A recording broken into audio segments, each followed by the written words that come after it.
రేవంత్ని పట్టుకుని వాడు వేడే అని సంబోధించడం మీలాంటి చదువుకున్నటువంటి సంస్కారవంతునికి సబబు అంటారా? అంటే నేను అంటే నా దృష్టిలో రాజకీయ ఉగ్రవాది. వైసీపీ వాళ్ళు అబద్ధాలను కూడా నిజాల్లాగా ఎట్లా పచ్చి అబద్ధాలు మాట్లాడతారు మీరు చూసారు. జగన్మోహన్ రెడ్డి పచ్చి అబద్ధాలు మాట్లాడతాడు. జగన్ ఏమన్నా బామర్దా లేదా నాకేమన్నా మామైతాడు? పులివెందుల ప్రాంత ప్రజలు డైరెక్ట్ గా ఓపెన్ గా అంటారు వివేకానంద రెడ్డిని చంపేసింది వైఎస్ జగన్మోహన్ రెడ్డి అని చెప్పి. ప్రజలు తీర్పు ఎంత భయంకరంగా ఉండబోతుందో జూన్ 4వ తారీఖున చూడబోతున్నారు. చంద్రబాబు నాయుడు అనే మాట ఖచ్చితంగా ఆంధ్రప్రదేశ్ రాష్ట్ర ప్రజలందరూ వినబోతున్నారు. ఆంధ్రప్రదేశ్ రాష్ట్రానికి పట్టిన జగన్మోహన్ రెడ్డి దరిద్రం జూన్ 4వ తారీఖు నాడు వదలబోతుంది. బ్రదర్ నమస్కారం. 2019 సార్వత్రిక ఎన్నికల అనంతరం తెలుగుదేశం పార్టీ హిస్టరీలో 1982లో తెలుగుదేశం పార్టీ ఏర్పాటైతే నాటి నుంచి ఎన్నడూ లేనటువంటి విధంగా ఫలితాలు రావడం జరిగింది. ఆ ఫలితాలను చూసి తెలుగుదేశం పార్టీ ఆవిర్భావం నుంచి వివిధ పదవులు ఆ పార్టీలో ఉంటూ ఎమ్మెల్యేలుగా, ఎంపీలుగా, మంత్రులుగా కొనసాగినటువంటి వ్యక్తులు సైతం, ఒక శక్తులుగా, వ్యవస్థలుగా ఉన్నటువంటి వ్యక్తులు సైతం ఆ ఫలితాల తర్వాత కెమెరాల ముందుకు వచ్చి మాట్లాడడానికి కానీ, అధికార పార్టీ యొక్క విజయాన్ని చూసి ఇంటికే పరిమితమైన వాళ్ళు ఎంతరో. అయితే ఆ ఫలితాల తర్వాత రోజుల వ్యవధిలో తేరుకొని ఆ తెలుగుదేశం పార్టీ కోసం, మళ్ళీ ఆ పార్టీ క్యాడర్ కోసం గెలవెప్పినటువంటి కొద్దిమంది వ్యక్తులు ఉన్నారు. అందులో ఒకరినే ఈరోజు మీకు పరిచయం చేయబోతాను. వారి పేరు యాష్ బోడ్లూరి అన్న. నమస్తే. నమస్కారం. నేను ఇందాక ఇంట్రోలో చెప్పినట్టు 19 ఎన్నికల తర్వాత మంత్రులుగా చేసిన వాళ్ళు, ఎమ్మెల్యేలుగా, ఎంపీలుగా, లేకపోతే ఒక జిల్లాను శాసించినటువంటి వ్యక్తులు సైతం ఏదైతే 23 సీట్లకే పరిమితమైంది తెలుగుదేశం, బయటికి రాలేకపోయారు. దాడులు అయితే అంటే కనీసం మాట్లాడడానికి కూడా ధైర్యం చేయలేకపోయారు. ప్రెస్ మీట్ పెట్టేసి 40 ఏళ్ళ సుదీర్ఘ రాజకీయ అనుభవం ఉన్నట్టు ఇంకా పేర్లు ఎందుకు, జిల్లాకు అట్లా ఒక 4-5 ఉన్నారు. పార్టీలో పెద్ద ఎత్తున పదవులు, పైసలు సంపాదించుకున్నారు. మీకు ఏం చేసిందని చెప్పేసి తెలుగుదేశం కోసం అంత పెద్ద ఎత్తున బయటికి రావడం, ప్రభుత్వం మీద అంత పెద్ద ఎత్తున విరుచుకుపడడం? అంటే ఆంధ్రప్రదేశ్ రాష్ట్రంలో ఒక ఉగ్రవాది పరిపాలన కొలిపింది అనే విధంగా జగన్మోహన్ రెడ్డి అధికారం స్వీకరించగానే ప్రతిపక్షాల మీద, ప్రజల మీద దాడులు చేయటం, ప్రజల్ని చంపేయటం, ఈ రకమైన వ్యవహార శైలి చూసిన తర్వాత ఆంధ్రప్రదేశ్ రాష్ట్రంలో ప్రజలందరూ భయపడ్డారు. ప్రతిపక్ష నాయకులు కూడా కొంతమంది భయపడ్డ విషయం వాస్తవమే. మేము కూడా ఒక ఎన్ఆర్ఐలుగా చంద్రబాబు నాయుడు గారు పెట్టిన కాలేజీల్లో మేము చదువుకొని, ఆయన తెచ్చిన కంపెనీల్లో ఉద్యోగాలు చేసి, ఈరోజు మేము ఈ స్థాయిలో ఉండి ఒక 50 మందికి ఉద్యోగాలు కల్పించే స్థాయిలో ఉండి, మా రాష్ట్రం ఒక ఉగ్రవాది సర్వనాశనం చేయబోతున్నాడు అని తెలుసుకొని తేరుకొని బయటకు వచ్చి ఆ రాజకీయ ఉగ్రవాది జగన్మోహన్ రెడ్డి చేస్తున్న అరాచకాలని ప్రజల్లో నిరంతరం ఎండగట్టే ప్రయత్నం చేసినాం. దానిలో భాగంగా ఒక 13 కేసులు పెట్టుకున్నాం. దానిలో భాగంగా జగన్మోహన్ రెడ్డి చంపాలనే ప్రయత్నం చేసిండు, బొచ్చు కూడా వీకలేకపోయిండు. ఇవన్నీ చెప్పాలంటే మా రాష్ట్రం కోసం, నేను పుట్టిన గడ్డ కోసం ఏదో ఒకటి చెయ్యాలి, ఆ తాపత్రయం ఒకటి. చంద్రబాబు నాయుడు గారికి, మాకెంతో చేసిన చంద్రబాబు నాయుడు గారికి ఎంతో కొంత తిరిగి ఇవ్వాలి అనే కష్టాలు ఉన్నప్పుడనే ఒక అభిప్రాయం మేరకు, చంద్రబాబు నాయుడు గారు పిలుపు మేరకు మేమందరం ఎన్ఆర్ఐలుగా పనిచేయడం జరిగింది.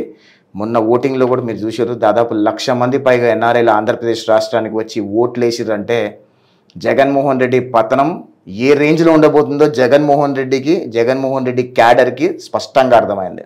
ఇవన్నీ మీ మేకపోతు గాంభీర్యాలు అని చెప్పేసి ఇప్పుడు ఏదైతే అధికార పార్టీ ఉందో వాళ్ళు చెప్పుకొస్తున్నారు. సరే, రాజకీయ అంశం మాట్లాడే ముందుగా నా మీద ఒక చిన్న కుటుంబాన్ని విన్నా. అసలు కుటుంబ నేపథ్యం ఏంటి, మీరు ఎప్పుడు ఇక్కడి నుంచి వెళ్ళిపోయారు, అయినా ఎందుకని చెప్పేసి ఇక్కడ రాజకీయాల మీద ఫాలో అవుతున్నారంటే ఎందుకు కుటుంబ నేపథ్యం? అంటే మాది రాజకీయ కుటుంబమే, కానీ ఎప్పుడు ప్రత్యక్ష రాజకీయాలు లేరు. మా తాతగారు ఎన్టీ రామారావు గారితో చాలా క్లోజ్ అసోసియేషన్ ఉంది. అదేవిధంగా మా నాన్నగారు పార్టీలకి ఫండింగ్ చేయడం కానీ, మేము మా టోటల్ బిజినెస్ బ్యాక్గ్రౌండ్ ఫ్యామిలీ మాది. మా ఫ్యామిలీలో మా ఫాదర్, మా గ్రాండ్ ఫాదర్ ఎప్పుడు కూడా బిజినెస్ రాజకీయాల్లో లేరు, బిజినెస్లోనే ఉన్నారు. ఎప్పుడైతే పార్టీకి అవసరం ఉందో అప్పుడు డబ్బులు ఇవ్వటము, అది తప్పితే ఏం చేసేవాళ్ళం కాదు. కానీ నేను ఇంటర్మీడియట్లో ఉన్నప్పుడు స్టూడెంట్ రాజకీయాల్లోకి రావటము, తద్వారా జేఎన్టీ యూనివర్సిటీ ఎలక్షన్స్లో వెళ్ళటము, తద్వారా ఈ రాజకీయాల్లోకి రావటము, ఇట్లా టీఎన్ఎస్ఎఫ్లో ఉండటము, రంగారెడ్డి జిల్లాకు ఉపాధ్యక్షులు పనిచేయటము, ఇవన్నీ తరతరాలు జరిగిపోయినాయి. దాని తర్వాత మేము మళ్ళీ అమెరికా వెళ్ళిపోయినాం, మా ఉద్యోగాల్లో కూడా అమెరికా వెళ్ళిపోయినాం. తెలుగుదేశంలో మీకు పర్సనల్గా ఇప్పుడు మీ కుటుంబం అంతా కూడా తెలుగుదేశంలో 80s నుంచి ఉంది, 82 పార్టీ ఫార్మేషన్ అప్పటి నుంచి మా తాతగారికి ఎన్టీ రామారావు గారికి ఉన్న అనుబంధం, తద్వారానే తెలుగుదేశం పార్టీలో కంటిన్యూ అవుతున్నాం మేము. మీకు ఎప్పటి నుంచి పర్సనల్గా? నాకు పర్సనల్గా చంద్రబాబు నాయుడు గారు తెచ్చిన కాలేజీలు చదువుకున్నప్పటి నుంచి చంద్రబాబు నాయుడు గారు అంటే అభిమానం. ఎందుకంటే ఆయన కాలేజీలు లేకపోయింటే మాలాంటి వాళ్ళందరూ ఈరోజు ఇక్కడ ఉండేటోళ్ళు కాదు కదా.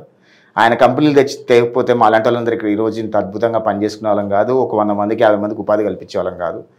సో ఆయన మీద ఉన్న గ్రాటిట్యూడ్, నాలాంటి వాళ్ళు చాలామంది తెలుగుదేశం పార్టీ వల్ల బాగుపడ్డ వాళ్ళందరూ కూడా ఈరోజు తెలుగుదేశం పార్టీ కోసం పనిచేసిన వాళ్ళే. మీకు అంటే తెలుగుదేశం వల్ల వారి కాలేజీలో చదవడం వల్లనే కొంత జ్ఞానం వచ్చింది, ఆ జ్ఞానంతో కంపెనీ పెట్టుకోవాలని కొందరు ఇంకా పార్టీ నుంచి నేను ఇందాక చెప్పిన శాసనసభ్యులుగా అయినారు, ఎంపీలు, పార్లమెంట్ సభ్యులుగా, మంత్రులు, వాళ్ళు ఇంకా 1000 కోట్లు సంపాదించినారు. వాళ్ళకి లేని గ్రాటిట్యూడ్ యాష్కి ఈ యాష్ బొడ్లూరికి వైసీపీ నాయకులతో ఏవో కొన్ని తేడాలు ఉన్నాయి, అందుకని చెప్పేసి పర్సనల్ గర్జితో ఈ విధంగా అని చెప్పేసి. నాకు వైసీపీలో చాలా మంచి మిత్రులు ఉన్నారు సోదరా, నాకు వైసీపీలో కూడా చాలా మంచి మిత్రులు ఉన్నారు. వైసీపీలో ఈ జగన్మోహన్ రెడ్డి పిల్ల సజ్జల పెద్ద సజ్జల గారి కేసులు పెట్టే ముందు 1 గంట ముందే నాకు చెప్తారు, అన్న నీ మీద కేసులు పెడుతున్నారు అని చెప్పి. అంటే వైసీపీలో ఎంత మంచి సోదరులు ఉన్నారో ఆలోచించు. రాజకీయాలకు అతీతంగా జగన్మోహన్ రెడ్డి అనేవాడు నా దృష్టిలో ఒక రాజకీయ ఉగ్రవాది అని అంట. ఎందుకంటే తండ్రి అధికారం అడ్డు పెట్టుకుని 43,000 కోట్ల రూపాయలు ప్రజలను దొబ్బేసి 16 నెలలు జైలు చిప్పకూడదు తినొచ్చి మళ్ళీ ఆ డబ్బులు ఖర్చు పెట్టి అధికారంలోకి వచ్చి ఈరోజు రాష్ట్రాన్ని సర్వనాశనం చేస్తూ రాష్ట్రం మీద 14 లక్షల కోట్ల రూపాయలు అప్పులు చేసి ఓన్లీ ఖజానా మీదనే, మళ్ళీ సహజ వనరుల మీద దాదాపు 2.5 లక్షల కోట్ల రూపాయలు అప్పులు చేసిండు, దొబ్బేసిండు లిటరల్గా చెప్పాలంటే. అంటే ఆంధ్రప్రదేశ్ రాష్ట్రంలో ముఖ్యమంత్రి పదవిని అడ్డు పెట్టుకొని జగన్మోహన్ రెడ్డి చేయని అరాచకం లేదు, చెయ్యని అవినీతి లేదు, కొల్లగొట్టని సహజ వనరులు లేవు. ఎర్రచంద్రం దగ్గర నుంచి, బాక్సైట్ దగ్గర నుంచి, టైటానియం దగ్గర నుంచి, థోరియం దగ్గర నుంచి, ఇసుక దగ్గర నుంచి, గ్రావెల్ వరకు అన్ని రకాలుగా, మైన్స్ దగ్గర నుంచి, పోర్ట్ల దగ్గర నుంచి అన్ని రకాలుగా ఎక్కడెక్కడైతే డబ్బులు కొల్లగొట్టగలుగుతారో అన్ని డబ్బులు కొల్లగొట్టింది జగన్మోహన్ రెడ్డి. నిన్న మొన్న చూస్తున్నాం, ఎన్జిటి దగ్గర నుంచి సుప్రీంకోర్టు దగ్గర నుంచి చెట్లు నరికేసినందుకు ఒక చెట్టు నరికేసినందుకు 400 చెట్లు నాటమని చెప్పారు. ఇంతకంటే దరిద్రపు ముఖ్యమంత్రి భారతదేశ చరిత్రలో ఉంటాడా? దౌర్భాగ్యం ఏంటంటే మన ఆంధ్రప్రదేశ్ రాష్ట్రానికి ఇట్లాంటి దరిద్రపు ముఖ్యమంత్రి ఒక ఛాన్స్ అని నమ్మి మోసపోయి ఆయన ముఖ్యమంత్రి కుర్చీలో కూర్చోబెట్టుకున్నందుకు ఈరోజు ఆంధ్రప్రదేశ్ రాష్ట్రం 50 ఏళ్ళు నెక్కెళ్ళిపోయింది. ఒక్కసారే కాదు, మళ్ళీ ఒకసారి కూడా ముఖ్యమంత్రి అవుతానని నిన్ననే మళ్ళీ 150 స్థానాలు 22 పార్లమెంట్ స్థానాలు గెలవబోతున్నానని చెప్పేసి ఐపాక్ టీంతో వారు ప్రకటించడం జరిగింది. మేకపోతు గాంభీర్యాలు మీరు ప్రదర్శిస్తున్నారంట. మేము దమ్ముగా ధైర్యంగా చెప్తున్నాం సోదరా. జగన్ గారి బఫూన్ మాటలు మేము మాట్లాడము. 175 170 కొడతాము, 25కి 25 కొడతాము మేము చెప్పాము. మా అనాలిసిస్ మాకుంది. మేము 118 నుంచి 136 సీట్లతో అధికారంలోకి రాబోతున్నాము, అది కాన్ఫిడెంట్గా ఉన్నాం. మేము జూన్ 4వ తారీఖు రోజు మేము మాట్లాడతాము. ఈరోజు ఎవడెవడైతే వైసీపీ ఎగిరెగిరి పడుతున్నాడో, పిల్లి వేషాలు, పిల్లి ముగ్గల వేషాలు వేస్తున్నారో వాళ్ళందరికీ జూన్ 4వ తారీఖు నాడు సరైన సమాధానం మేము చెప్తాం. ఏంటి మీ ధీమా? ధీమా ఏముంది, మేమందరం పనిచేసినాం. ఎన్నడూ లేనట్టుగా భారతదేశ చరిత్రలో మొట్టమొదటిసారి ఆంధ్రప్రదేశ్ రాష్ట్రంలో ఒక రాజకీయ ఉగ్రవాదిని ఓడించడానికి ప్రపంచవ్యాప్తంగా ఉన్న తెలుగు ప్రజలలో దాదాపు 1,50,000 మంది పైగా వచ్చి ఓట్లు వేసారు. అంటే విదేశాల నుంచి వచ్చి ఓట్లు వేసారు. 82.5% ఓటింగ్ భారతదేశ చరిత్రలో ఎప్పుడు జరగలేదు. తెలుగుదేశంకి ఓటేయడానికి వచ్చినారా? వైఎస్ఆర్సీపీకో కాంగ్రెస్ పార్టీకో మరో పార్టీకి ఓటేయడానికి రాలేదా? నేను మళ్ళీ చెప్తున్నా, వైసీపీలో ఉన్న వాళ్ళు కూడా, ఎన్ఆర్ఎస్ కూడా జగన్మోహన్ రెడ్డి ఓడిపోవాలని కోరుకున్నారు. ఎందుకంటే జగన్మోహన్ రెడ్డి ముఖ్యమంత్రి అయితే రాష్ట్రానికి రూపాయి పెట్టుబడి తీసుకొచ్చిందా? రూపాయి సంపద సృష్టించినా? ఒక్కడికి ఉపాధి కల్పించిండా? ఏం చేసిండు? చదువుకున్న యువతలందరినీ డ్రగ్ డీలర్గా మార్చిండు, ఎర్రచంద్రం స్మగ్లర్లుగా మార్చిండు, గంజాయికి బానిసలు చేసిండు. ఏం చేసిండ్రు జగన్మోహన్ రెడ్డికి? చదువుకున్నోడు ఎవడైనా సరే, తెలుగున్నోడు ఎవడైనా సరే జగన్మోహన్ రెడ్డికి ఈసారి ఓటేయలేదు. రేపు జూన్ 4వ తారీఖు నాడు రిజల్ట్స్ బట్టి మనం అందరం మాట్లాడదాం. మేము జగన్మోహన్ రెడ్డి లెక్క, ఐపాక్ టీం లెక్క మీడియాల ముందుకు వచ్చి కుక్కల్లాగా ఒరలే బ్యాచ్ కాదు మాది పనితో సమాధానం చెప్పే బ్యాచ్. అందుకనే 45 రోజుల ముందు నేను అమెరికా నుంచి ఆంధ్రప్రదేశ్ రాష్ట్రానికి వచ్చి 56 నియోజకవర్గాలు తిరిగి జగన్మోహన్ రెడ్డి చేస్తున్న అరాచకాలన్నీ ప్రతి నియోజకవర్గంలో బహిరంగ సభలు పెట్టి చెప్పిన జనాలకి. నేను మాట్లాడుతున్నప్పుడు, నేను కదిలించినప్పుడు, అవ్వాతాతలను అడిగినప్పుడు, అవ్వాతాత ఎవరికి ఓటేస్తున్నావా అంటే వాళ్ళు మాట్లాడేటోళ్ళు కాదు, భయపడేవాళ్ళు వాళ్ళు. నేను మళ్ళీ ఓపెన్ అప్ అయ్యి జగన్కి తప్ప ఎవరికైనా ఓటే అవ్వాతాత అని అనుకో, బండబూతులు తిడతారు జగన్ గారిని, అంత పచ్చిబూతులు తిడతారు. అంటే ఎందుకు ముఖ్యమంత్రిని పట్టుకుని వాడు వేడే అని సంబోధించడం మీలాంటి చదువుకున్నటువంటి సంస్కారవంతునికి సబబు అంటారా? అంటే నేను అంటే నా దృష్టిలో రాజకీయ ఉగ్రవాది వాడు, నాకు ముఖ్యమంత్రి కాదు. ఒక ముఖ్యమంత్రి అనేవాడు ఏం చేస్తాడంటే రాష్ట్రాన్ని పరిపాలిస్తాడు, రాష్ట్రాన్ని అభివృద్ధి చేస్తాడు, రాష్ట్రంలో ప్రజల్ని కాపాడుతాడు, రాష్ట్రంలో ఉన్న యువకులకి భవిష్యత్తు చూపిస్తాడు. కానీ దరిద్రుడు ఏం చేసిందంటే రాష్ట్రాన్ని సర్వనాశనం చేసి, పిల్లల భవిష్యత్తు ప్రశ్నార్థకం చేసి, రాష్ట్రంలో 30,000 మంది ఆడపిల్లల్ని మాయం చేసి, రాష్ట్రానికి రూపాయి పెట్టుబడి తీసుకురాకుండా, రూపాయి సంపద సృష్టించకుండా, రాష్ట్రాన్ని కుక్కలు చింపిన విస్తరాకుని గౌరవం ఇవ్వాలి వాడిని. నేనైతే నాకు పర్సనల్గా అయితే ఒక ఆంధ్రప్రదేశ్ రాష్ట్ర ముఖ్యమంత్రి అంటే నాలో ఏముంటుంది అంటే ఆంధ్రప్రదేశ్ రాష్ట్ర ప్రజలందరూ గొప్ప వాళ్ళు చదువుకున్న వాళ్ళు వాళ్ళంతా వాళ్ళ కాళ్ళ మీద నిలబడగలుగుతారు అని అనే వాదన అయితే ఉంది ప్రపంచంలో, రైట్? ఎక్కడికి పోయినా ఈరోజు ప్రపంచవ్యాప్తంగా ఉన్న కంపెనీలలో 10 సీఈఓలు తీసుకుంటే 2 సీఈఓలు ఆంధ్ర నుంచి వస్తారు, లేదా ఒక 5 సీఈఓలు ఇండియా నుంచి వస్తారు, రైట్? అంటే 2 సీఈఓలు ఆంధ్రప్రదేశ్ రాష్ట్రం నుంచి వస్తున్నారు అంటే ఆంధ్రప్రదేశ్ రాష్ట్రంలో ప్రజలు ఎంత తెలివి వాళ్ళు ఎంత ముందుకెళ్తారో కొంచెం ప్రోత్సాహం ఇస్తే. ఆ ప్రోత్సాహం గత 5 సంవత్సరాల్లో జరగలేదు. ప్రోత్సాహం దొరకకపోగా 30,000 కిలోల గంజాయిని ఆంధ్రప్రదేశ్ రాష్ట్రంలో తీసుకొచ్చి ప్రజలందరినీ గంజాయి మత్తులో ముంచేసి యువకుల్ని గంజాయికి బానిసలు చేసి డ్రగ్ డీలర్లుగా తయారు చేస్తే వాడిని ఏమంటారు మరి?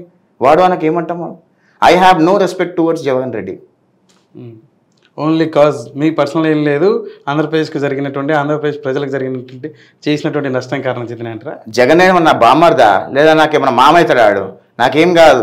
ఒక రాష్ట్రాన్ని ముఖ్యమంత్రి అయినప్పుడు రాష్ట్రాన్ని కాపాడుకోవాలి, రాష్ట్రానికి అభివృద్ధి చేయాలి, రాష్ట్రాన్ని ఒక మంచి పదంలో పెట్టాలి. అట్లాంటోడు ఒక పనికి మాలని తీసుకొచ్చి నమ్మి మోసపోయి ఓటేసినప్పుడు ఇక 5 సంవత్సరాలు తప్పక భరించారు ప్రజలు కూడా. అందుకని చూసినావు కదా నిన్న ఆఖరికి తెనాల్లో అన్నబతుని శివని ఒక కామన్ ఓటర్ పళ్ళమ కొడితే చంప వగిలిందండి. అదే కాకుండా మీ పార్టీ నాయకుడు అంటే కదా మందాగి వచ్చి అబ్యూస్గా మాట్లాడితే కొట్టినాన్ని వారు చెప్పుకురావడం జరుగుతుంది. వైసీపీ వాళ్ళు అబద్ధాలను కూడా నిజాల్లాగా ఎట్లా పచ్చి అబద్ధాలు మాట్లాడతారు మీరు చూసిరు. జగన్మోహన్ రెడ్డి పచ్చి అబద్ధాలు మాట్లాడతాడు. బాబాయ్ నేను పులివెందులో పర్యటించిన సోదర, ఓకే, పులివెందులో 2 రోజులు పర్యటించిన. పులివెందుల ప్రాంతంలో ఆ చుట్టుపక్కల ఉన్న గ్రామాల్లో పోయినప్పుడు మీరు జగన్ గారికి తప్ప ఇంకెవరికైనా ఓటేయండి అమ్మా అని ఇదే చెప్తే వాడికి మాత్రం ఓటేమయ్యా వైఎస్ వివేకానంద రెడ్డి సార్ని చంపేసిండాడు అంటారు. మొన్నటి వరకు ఏమనేటోళ్ళు షర్మిలమ్మ చెప్పేది, వివేకానంద రెడ్డి గారిని చంపేసినోని పక్కకు పెట్టుకొని తిరుగుతున్నావు జగన్మోహన్ రెడ్డి, వివేకానంద రెడ్డి గారి చావులో నీకు భారతికి కూడా హస్తం ఉందేమో నాకు అనుమానం వస్తుంది అని షర్మిలమ్మ చెప్పేది, రైట్? పులివెందుల ప్రాంత ప్రజలు డైరెక్ట్గా ఓపెన్గా అంటారు వివేకానంద రెడ్డిని చంపేసింది వైఎస్ జగన్మోహన్ రెడ్డి అని చెప్పి, జగన్మోహన్ రెడ్డి కనుసంధానంలోనే అవినాష్ రెడ్డి చంపేసింది అని చెప్పి ఓపెన్గా పులివెందుల ప్రాంతాలు చెప్తారు. పులివెందుల్లో ఎప్పుడన్నా 91% ఓటింగ్ అయిందా ఎప్పుడన్నా? అది ప్యూర్ ఫ్యాక్షన్ ఏరియా. అది దానిలో ఎప్పుడు కూడా 75, 80 ఆ రేంజ్లోనే ఓటింగ్ అవుతుంది. ఈసారి 91% ఓటింగ్ అయిందంటే పులివెందుల ప్రాంత ప్రజలు కూడా జగన్మోహన్ రెడ్డిని ఓడించాలని ఎంత కసిగా ఉన్నారు ఈసారి. సో మీ అభ్యర్థి బీటెక్ రవి గెలుస్తున్నాడంటారా? నేను గెలుపోవటం గురించి ఇక్కడ మాట్లాడతాను. నేను జగన్మోహన్ రెడ్డి ఓడిపోతాడని కూడా నేను చెప్పట్లా, ప్రజలు నిర్ణయిస్తారు ఏం నిర్ణయిస్తారని.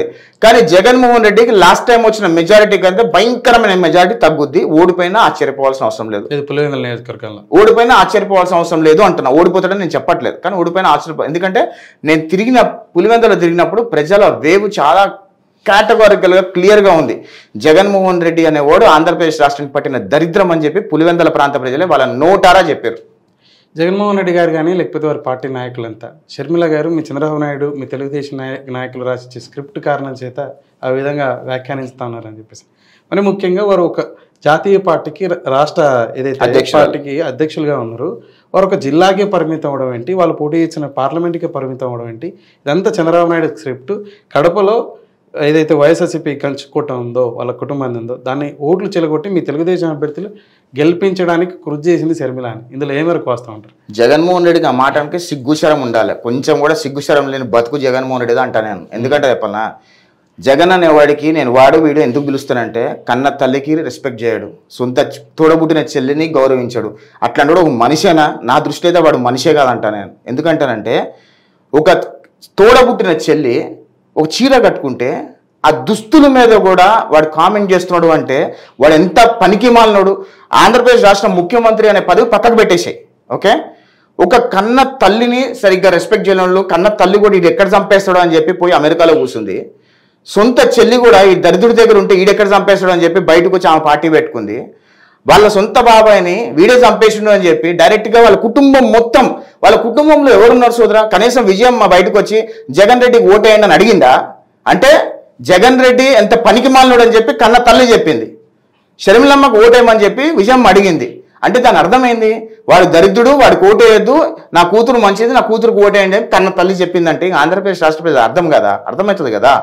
ప్రజలందరికీ కేటగారికల్గా ఒక ఐడియా ఉంది సోదరా. గత 5 సంవత్సరాల్లో జగన్మోహన్ రెడ్డి ఏం చేసిండు రాష్ట్రానికి, అధికారం అడ్డు పెట్టుకొని రాష్ట్రాన్ని ఎట్లా దోచుకొని తిన్నాడు అనేది ఫుల్ కేటగారికల్గా అర్థమైంది. అర్థం కాక కాదు, అర్థమైంది కాబట్టే హైదరాబాద్ నుంచి, బెంగళూరు నుంచి, చెన్నై నుంచి, వివిధ జిల్లాల్లో, వివిధ రాష్ట్రాల్లో స్థిరపడ్డ ఆంధ్రప్రదేశ్ రాష్ట్ర పౌరులందరూ కూడా ఆ ఓటింగ్ డే ముందుకొచ్చి రాత్రి 10 వరకు లైన్లో నుంచొని ఓట్లు వేసారంటే దానికి కారణం ఏందనేది జూన్ 4వ తారీఖు నాడు ఎలక్షన్ టైంలో తెలుసు. కాదు బ్రదర్, ఇప్పుడు మీరు జగన్మోహన్ రెడ్డి గారిని ఇట్లా మాట్లాడుతూ ఉన్నారు కదా, అలాగే మీ మిత్రురాలు మరొక ఎన్ఆర్ఐ స్వాతి రెడ్డి గారు కానీ, ఇంకొక మిత్రుడు ఈశ్వర్ నాయుడు కానీ, లేక ఇప్పుడు ఈ షర్మిల గారి మాటలతో బేసిక్గా వారిని శ్రీరెడ్డి గారితో తిట్టించడం కానీ, ఇంకా వైసీపీకి సంబంధించిన కొందరు నాయకులు, మీ వెనకాల చంద్రబాబు నాయుడు లేకపోతే లోకేష్ మరో పవన్ కళ్యాణ్ ఉన్నారంటారా లేరంటారా? ఇట్లా మీరు మాట్లాడించడం మా వెనకాల ఎవరు కాదు చెప్పి తిట్టిపిస్తా ఉన్నారు మీకు ఫోన్లలో చెప్పి, లేకపోతే స్క్రిప్ట్లు పంపించి అని చెప్పేసి. మేము పెయిడ్ ఆర్టిస్టులం కాదు సోదరా. వైసీపీ వాళ్ళు లెక్క 5 రూపాయలు ఇస్తే కామెంట్ పెట్టుడు, 1000 రూపాయలు ఇస్తే ఒక లక్షల్లో ప్యాకేజ్ ఉంటుంది పర్ మంత్ 10 లక్షలు 20 లక్షలు లోకేష్ గారి దగ్గర నుంచి పేమెంట్ వస్తుంది. నేను చెప్తున్నా వైఎస్ఆర్సీపీ కార్యకర్తలు చేసేటువంటి సోదరా, నేను ఓపెన్ ఛాలెంజ్ చేస్తున్నా. జగన్ రెడ్డికే ఓపెన్ ఛాలెంజ్ చేస్తున్నాడు. ముఖ్యమంత్రి ఉన్నాడు ఇప్పుడు, నా అకౌంట్లు అన్ని ఇస్తా, రూపాయి తెలుగుదేశం పార్టీని వచ్చినట్టు కానీ, లేదా తెలుగుదేశం పార్టీకి సంబంధించిన ఎవరి దగ్గర నుంచి వచ్చినట్టు కానీ, నాకు రూపాయి వచ్చినట్టు కానీ చూపిస్తే జగన్మోహన్ రెడ్డి గులాంగిరి చేస్తాను నేను. లేకపోతే జగన్మోహన్ రెడ్డి అనే వాడు ఒక రాజకీయ ఉగ్రవాదాన్ని ఒప్పుకుంటాడా అని అడుగుతున్నాను నేను చేసిన కామెంట్. సో పార్టీ మీద అభిమానంతోనే ఇంకా మీకు పైసలు వాళ్ళు ఇవ్వకపోయినా మీరే మీ ఖర్చు పెట్టేసుకొని మీ సమయాన్ని కూడా మీ కంపెనీ కోసమే కాకుండా ఆంధ్రప్రదేశ్ కోసం అని చెప్పేసి, ఆంధ్రప్రదేశ్ రాష్ట్రం కోసం ఖర్చు చేయడం జరుగుతుంది అంటారు. అట్లా వాళ్ళు కూడా జగన్మోహన్ రెడ్డి నాయకత్వాన్ని బలపరచడానికి, జగన్మోహన్ రెడ్డి చేసే పనులు నచ్చినాయని చెప్పేసి అని ప్రతి విమర్శగా మిమ్మల్ని విమర్శిస్తే దానికి జగన్మోహన్ రెడ్డికి ఏం సంబంధం? ఇప్పుడు మీ ఫోటోలు మార్ఫింగ్ చేయడము, మీ మిత్రురాలు స్వాతి రెడ్డి గారి మార్ఫింగ్ చేయడము, షర్మిల గారితో షర్మిల గారిని శ్రీరెడ్డి గారు తిట్టడం, ఇవన్నీ ఇన్సిడెంట్లు ఉన్నాయి కదా. మీరు అభిమానంతో తెలుగుదేశం అంటే చంద్రబాబు నాయుడు అంటే లేకపోతే పవన్ కళ్యాణ్ అభిమానులు మీరు జగన్మోహన్ రెడ్డి గారిని తిట్టడం కానీ, ఇంకా వారి నాయకులను తిట్టడం కానీ, వారి విధానం తిట్టడం, వారికి సంబంధించినటువంటి అభిమానులు తిట్టడాన్ని జగన్మోహన్ రెడ్డి గారికి ఎట్లా ఆపాదిస్తారు? నేను అంటుంది ఏంటంటే జగన్మోహన్ రెడ్డి గారికి ఎట్లా ఆపాదిస్తున్నారు అని మీరు అడుగుతున్నారు కదా. జగన్మోహన్ రెడ్డి తరఫున ఎవరు పోరాటం చేస్తున్నారని నేను అడుగుతున్నాను మిమ్మల్ని. దానికి సమాధానం చెప్పండి. మేము కామన్ మ్యాన్గా మేము పోరాటం చేస్తున్నాం. మేము కామన్ మ్యాన్. మాకు ఇక్కడ ఏం సంబంధం లేదు. నాకు ఆంధ్రప్రదేశ్ రాష్ట్రంలో రూపాయి ఆస్తి కూడా లేదబ్బా. నేను ఓన్లీ ఆంధ్రప్రదేశ్ రాష్ట్రంలో పుట్టినా అని ఒక గ్రాటిట్యూడ్ మాత్రమే నాకు, నా రాష్ట్రాన్ని కాపాడుకోవాలని ఒక ఆవేదన మాత్రమే నాకు. ఓకే, అంత మించి ఏమీ లేదు. నాలాగా చదువుకున్న యువకులు ఈరోజు గంజాయికి బానిసలు అయిపోతున్నారు, డ్రగ్ డీలర్ అవుతున్నారని ఒక బాధ మాత్రమే. అవతల జగన్మోహన్ రెడ్డి తరపు నుంచి ఎవరు కొట్లాడుతుర్రు, ఎవరు కామెంట్లు చేస్తుర్రు అనేది ఒక్కసారి మీ విఘ్నతకే వదిలేస్తా. వాళ్ళందరూ జగన్మోహన్ రెడ్డి మీద అభిమానంతో పనిచేస్తున్నారు అనుకున్నావా? వాళ్ళకి ప్యాకేజీలు రాకుండా పనిచేస్తారు అనుకున్నావా?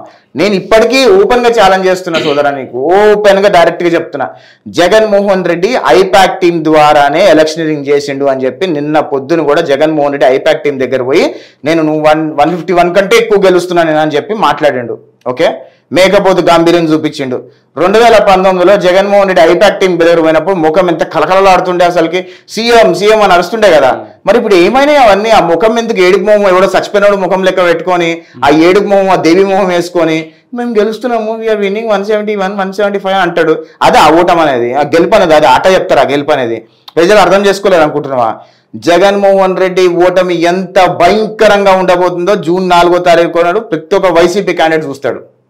అది మీరు ఇట్లా గుణమే చేసుకొని, నేను నారా లోకేష్ గారి దగ్గర నుంచి కానీ, చంద్రబాబు నాయుడు గారి దగ్గర నుంచి కానీ, తెలుగుదేశం పార్టీకి సంబంధించిన మరే ఇతర నాయకుడి దగ్గర నుంచి, పార్టీ నుంచి కానీ తీసుకోలేదని చెప్పగలుగుతారా? గుండెమే చేసుకుని నా తల్లి మీద దేవుడి మీద ఒట్టేసి చెప్తున్నాను. చంద్రబాబు నాయుడు దగ్గర నుంచి, నారా లోకేష్ దగ్గర నుంచి, మా పార్టీ వాళ్ళ దగ్గర నుంచి రూపాయి తీసుకోలేను. దేవుడిని ఒట్టేసి చెప్తున్నా. అదే జగన్మోహన్ రెడ్డిని సపోర్ట్ చేసే వాళ్ళ దేవుడి మీద వాళ్ళ తల్లి మీద ఒట్టేసి చెప్పమని చెప్పండి. మీరు చెప్తున్నా, మీ కంపెనీ నుంచి కానీ, మీ సోర్స్ ఆఫ్ ఇన్కమ్ నుంచి మీరు పార్టీ కోసం ఎంత ఖర్చు పెట్టింటారంటే? ఎంతైనా ఖర్చు పెడతా, నా ఇష్టం అది. నేను ఎంతైనా ఖర్చు పెడతా. నేను పెట్టింటారంటే ఇప్పటి వరకు ఎంత పెట్టింటారంటే, నేను ఈ ట్రిప్ లో నేను 57 నియోజకవర్గాలు తిరగడానికి దాదాపు 25 లక్షలు ఖర్చు అయింది నాకు. నా డీజిల్ కానీ, నా గన్మెన్లు కానీ, నా సెక్యూరిటీ కానీ, నా డ్రైవర్లకు కానీ దాదాపు దగ్గర ఒక 25-30 లక్షల వరకు ఖర్చు అయింది నాకు ఈ 45 డేస్లో. ఈ 45 డేస్లో మీరు ఇప్పుడు 45 డేస్ కిందట AP elections point of view వచ్చారు కదా, భయం అనిపించలేదా? మీరు లాస్ట్ టైం మీరు ఇండియాకి వచ్చినప్పుడు ముఖ్యంగా ఇక్కడ హైదరాబాద్ ఆంధ్రప్రదేశ్లో అడుగు పెడతానే లుకౌట్ నోటీసులు ఇచ్చి మిమ్మల్ని తీసుకెళ్లే ప్రయత్నం, మీరు గుడికి వెళ్తుంటే మీరు కూడా మీ మీద గంజాయి, గుడికి వెళ్ళే సందర్భంలో వెళ్తున్న క్రమంలో మీ మీద గంజాయి కేసు, మీరు ఇందాక గంజాయి గురించి అని చెప్పేసి అంటా ఉన్నారు. కేసులు ఓవరాల్గా 13 ఉన్నాయి. ఇప్పుడు ఇక్కడ ముందే మీరు ఇప్పుడు వెళ్ళినటువంటి పులివెందుల ప్రాంతం అని చెప్పేసి కొన్ని చోట్ల వెళ్ళినప్పుడు ఎటువంటి పరిస్థితులు ఉన్నాయో మంచిగా అవగాహన ఉండే తిరిగినారు. చంపుతారనే భయం ఏం లేదా? బొచ్చు కూడా వీగలేదు జగన్మోహన్ రెడ్డి. లాస్ట్ టైం వచ్చి లుకౌట్ నోటీస్ ఇచ్చి నన్ను ఎయిర్పోర్ట్ నుంచి ఎత్తుకుపోయి చంపాలని ట్రై చేసిండు, బొచ్చు కూడా వీకలేకపోయాడు. డైరెక్ట్ చెప్తా సోదరా, నేను దేనికి భయపడలేదు. మహా అంటే ఏం చేస్తాడు, చంపేస్తాడు, చచ్చిపోతాం. ఏమైంది, ఇవాళ కాదు రేపు చస్తాం, ఏదో చచ్చేదే కదా. కానీ ఆంధ్రప్రదేశ్ రాష్ట్ర ప్రజల కోసం పోరాడి చచ్చిపోయినరా బాబు అనే పేరైతే ఉంటుంది కదా, that is exactly what I wanted. ఈరోజు ఆంధ్రప్రదేశ్ రాష్ట్ర ప్రజలకు కూడా సంపూర్ణంగా అర్థమైంది. నేను 2019లో ఓడిపోయిన తర్వాత ఆంధ్రప్రదేశ్ రాష్ట్రంలో ఒక 3 తుపాసి ఛానళ్ళు, ఎవడైతే జగన్మోహన్ రెడ్డికి సపోర్ట్ చేసే 3 తుపాసి ఛానళ్ళు తప్పితే మిగతా ఏ ఛానళ్ళు కూడా ఆంధ్రప్రదేశ్ రాష్ట్రంలో వచ్చే పరిస్థితి లేదు. ఒక ఆడపిల్లని రేప్ చేసినా, ఒక 3 ఏళ్ల బాలికను రేప్ చేసినా, వృద్ధురాలను రేప్ చేసినా, వికలాంగురాలను రేప్ చేసినా, ఆఖరికి ఎవడైతే వీడు ఉన్నాడు వాలంటీర్ పోయి ఇళ్లలో ఆడవాళ్ళని హౌస్ వైఫ్లు రేప్ చేసినా, వాళ్ళని అసభ్యకరంగా ప్రవర్తించినా ఏ కేసులు కూడా బయటకు వచ్చేటివి కాదు. 15 ఏళ్ల పిల్లోడి మీద సజీవదానం చేస్తే బయటికి రాలా కేసు, శిరోమండనం చేస్తే బయటికి రాలా కేసు, హెల్మెట్ పెట్టుకోవాలని చంపేస్తే బయటికి రాలా case, doctor Sudhakar case mask అడిగితే కూడా 2 రోజులకు బయటికి రాలా కేసులు. ఈ కేసులని ఎవరు తీసుకొచ్చారు అనుకున్నావు బయటికి? మాలాంటి సోషల్ మీడియా కార్యకర్తలే మేము ఇవన్నీ కూడా బయటికి తీసుకొచ్చి జనాలకు సోషల్ మీడియా ద్వారా ప్రజలకు చూపించడం వల్ల జనాలకు అర్థమైంది, ఓకే ఈరోజు ఆంధ్రప్రదేశ్ రాష్ట్రంలో ఒక ఉగ్రవాది పరిపాలిస్తున్నాడు, ఉగ్రవాది రాష్ట్రాన్ని సర్వనాశనం చేస్తున్నాడు ప్రజలకు అర్థమైంది. దాని తర్వాత ప్రజలందరూ సోషల్ మీడియా కనెక్ట్ అవడం మొదలుపెట్టారు. 2019 వరకు జనాలు ఆంధ్రప్రదేశ్ రాష్ట్రం సోషల్ మీడియా కనెక్టింగ్ లేదు. ఎప్పుడైతే ఈ అరాచకాలన్నీ బయటికి తీసుకొస్తున్నాము, వాట్సాప్లో తిప్పుతున్నాము, యూట్యూబ్లలో మీలాంటి సోదరులందరూ చూపిస్తున్నారు, అప్పుడు జనాలందరికీ అర్థమైంది. అప్పుడు జనాలందరికీ కూడా ఏం జరుగుతుంది ఆంధ్రప్రదేశ్ రాష్ట్రంలో అనేది సంపూర్ణంగా అర్థమైంది. కాబట్టి గత 5 సంవత్సరాలుగా జగన్మోహన్ రెడ్డి చేస్తున్నారు. ప్రశ్నించిన చంపేసిండు జగన్మోహన్ రెడ్డి, ప్రశ్నించిన మీద దొంగ కేసులు పెట్టిండు, ప్రతిపక్ష నాయకుల మీద దొంగ కేసులు పెట్టారు. దాదాపు తెలుగుదేశం పార్టీ 70 మంది నాయకుల మీద, అంటే మాజీ మంత్రులు కానీ, ఎమ్మెల్యేలు కానీ, మాజీ ఎమ్మెల్సీలు కానీ 70 మంది మీద దొంగ కేసులు పెట్టి వాళ్ళని చిత్రహింసలు పెట్టి కొట్టిండు, తిప్పిండు, ఇష్టం వచ్చినట్టు చేసిండు. వాళ్ళ సొంత పార్టీ ఎంపీ రఘురామకృష్ణరాజుని చంపబోయిండు జగన్మోహన్ రెడ్డి. ఇంతకంటే దరిద్రుడు ఎవరైనా ఉంటాడా?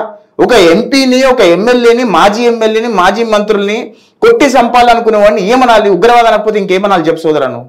కాదన్న, నీకు ఇక్కడ ఏ సందర్భంలో భయం అనిపించలే? వాళ్ళంతా ఇప్పుడు ఇందాక చెప్పించారు, మాజీ ఎమ్మెల్యేలు, ఎమ్మెల్సీలు వ్యవస్థలు ఏ విధంగా పనిచేస్తాయి, అలాగే వాళ్ళ దగ్గర ఉన్నటువంటి ఆర్థిక పరిస్థితి ఏంటి, తర్వాత లీగల్గా ఏంటి అనేది కూడా వ్యవస్థలో వాళ్ళు సమీకృతమై వాళ్ళకి అవగాహన ఉంది. మీకు ఏమీ లేదు, ఒక ఇన్నోసెంట్ ఫ్యామిలీ, బిజినెస్ ఫ్యామిలీలో ఉన్నారు. ఇందులోకి దిగితే అటువంటి వ్యక్తిని విమర్శించితే వచ్చే కాన్సిక్వెన్సెస్ని ఊహించుకున్నారా? అఫ్కోర్స్ ఊహించుకున్నా. జగన్మోహన్ రెడ్డి ఎదుర్కోగలుగుతాం, మా అంటే ఏం చేస్తాడు, చంపేస్తాడు. Okay, I'm ready for it. నేను చెప్తున్నా, ఐఎమ్ రెడీ ఫర్ ఇట్ అని చెప్తున్నా. ఇప్పటికి కూడా చెప్తున్నా. నేను పులివెందల్లో తిరుగుతున్నప్పుడు నాకు ఓన్లీ 2 గన్మెన్లే ఉండే నాతోనే, 2 గన్మెన్లే ఉండే నాతోనే. పులివెందల్లో వాళ్ళ సామాజిక వర్గం కానీ వాళ్ళ వాళ్ళు కానీ ఎవరు అటాక్ చేసినా సరే నేను ఖచ్చితంగా మనం నన్ను నేను కాపాడుకుంటానని అయితే అనుకోలే. కానీ తెగించిపోయినా పులివెందలకి, తెగించిపోయి పులివెందల్లో ప్రచారం చేద్దామని పోయినా. ఏం చేస్తాడు, మహా అంటే చంపేస్తాడు. డిసైడ్ అయినా. వైసీపీ వాళ్ళే సెల్ఫీలు దిగుతారు నాతోనే. వైసీపీ వాళ్ళు, అన్నా నువ్వు మా వాడిని వేసుకుంటావన్నా, భలే రేప్ చేస్తావన్నా మా వాడిని అని చెప్పి పులివెందల్లో ఉన్న కొంతమంది సోదరులే సెల్ఫీలు దిగుతారు. అంటే వాళ్ళకు కూడా తెలుసు ఏంటంటే ఒకటి రెడ్డి క్యాస్ట్ ఫీలింగ్ అనేది ఒకటి, వాళ్ళ సామాజిక వర్గం క్యాస్ట్ ఫీలింగ్ అనేది ఒకటి. వాళ్ళు దాన్ని వదిలి బయటికి రాలేరు. వాడు తప్పు చేస్తున్నాడని వాళ్ళకి తెలుసు, వీడు పద్ధతి కరెక్ట్ కాదని వాడికి తెలుసు. కానీ ఏంటంటే ఒక అభిమానం, ఒక రెడ్డి క్యాస్ట్ ఫీలింగ్ అభిమానం అనేది బయటికి రాలేరు. మీకు కూడా కమ్మ అనే ఫీలింగ్తో ఈ ప్రయత్నాలు అని చెప్పేసి, నేను కమ్మోన్నా కాపోన్నా నా కులం అనేది ఈ రోజు వరకు ఎవరికి బయట తెలియదు. నేను ఎవరికి చెప్పలేదు నా కులం ఏందనేది. నేను కమ్మనా, కాపునా, ఎస్సీనా, ఎస్టీనా, బీసీనా అనేది ఎవరికి తెలియాల్సిన అవసరం లేదు. నేనేందంటే నేను చంద్రబాబు నాయుడు గారి వల్ల నేను బాగుపడ్డాను కాబట్టి, చంద్రబాబు నాయుడు గారి పార్టీ కష్టాల్లో ఉన్నప్పుడు ఈరోజు ఆంధ్రప్రదేశ్ రాష్ట్రంలో ఎంతోమంది యువకులు నాలాగా మంచి పదవుల్లో ఉండాలి, మంచిగా చదువుకోవాలి, మంచిగా ఉద్యోగాలు చేసుకోవాలనే ఒక సెల్ఫిష్తోని మాత్రమే ఆంధ్రప్రదేశ్ రాష్ట్రాన్ని కాపాడుకునే ప్రయత్నం చేయడం జరిగింది. అంతమించి ఏం లేదు అక్కడ. సరే, మిమ్మల్ని అంటే నేను చావడానికి ఆయన సిద్ధం అని చెప్పేసి అంటాను.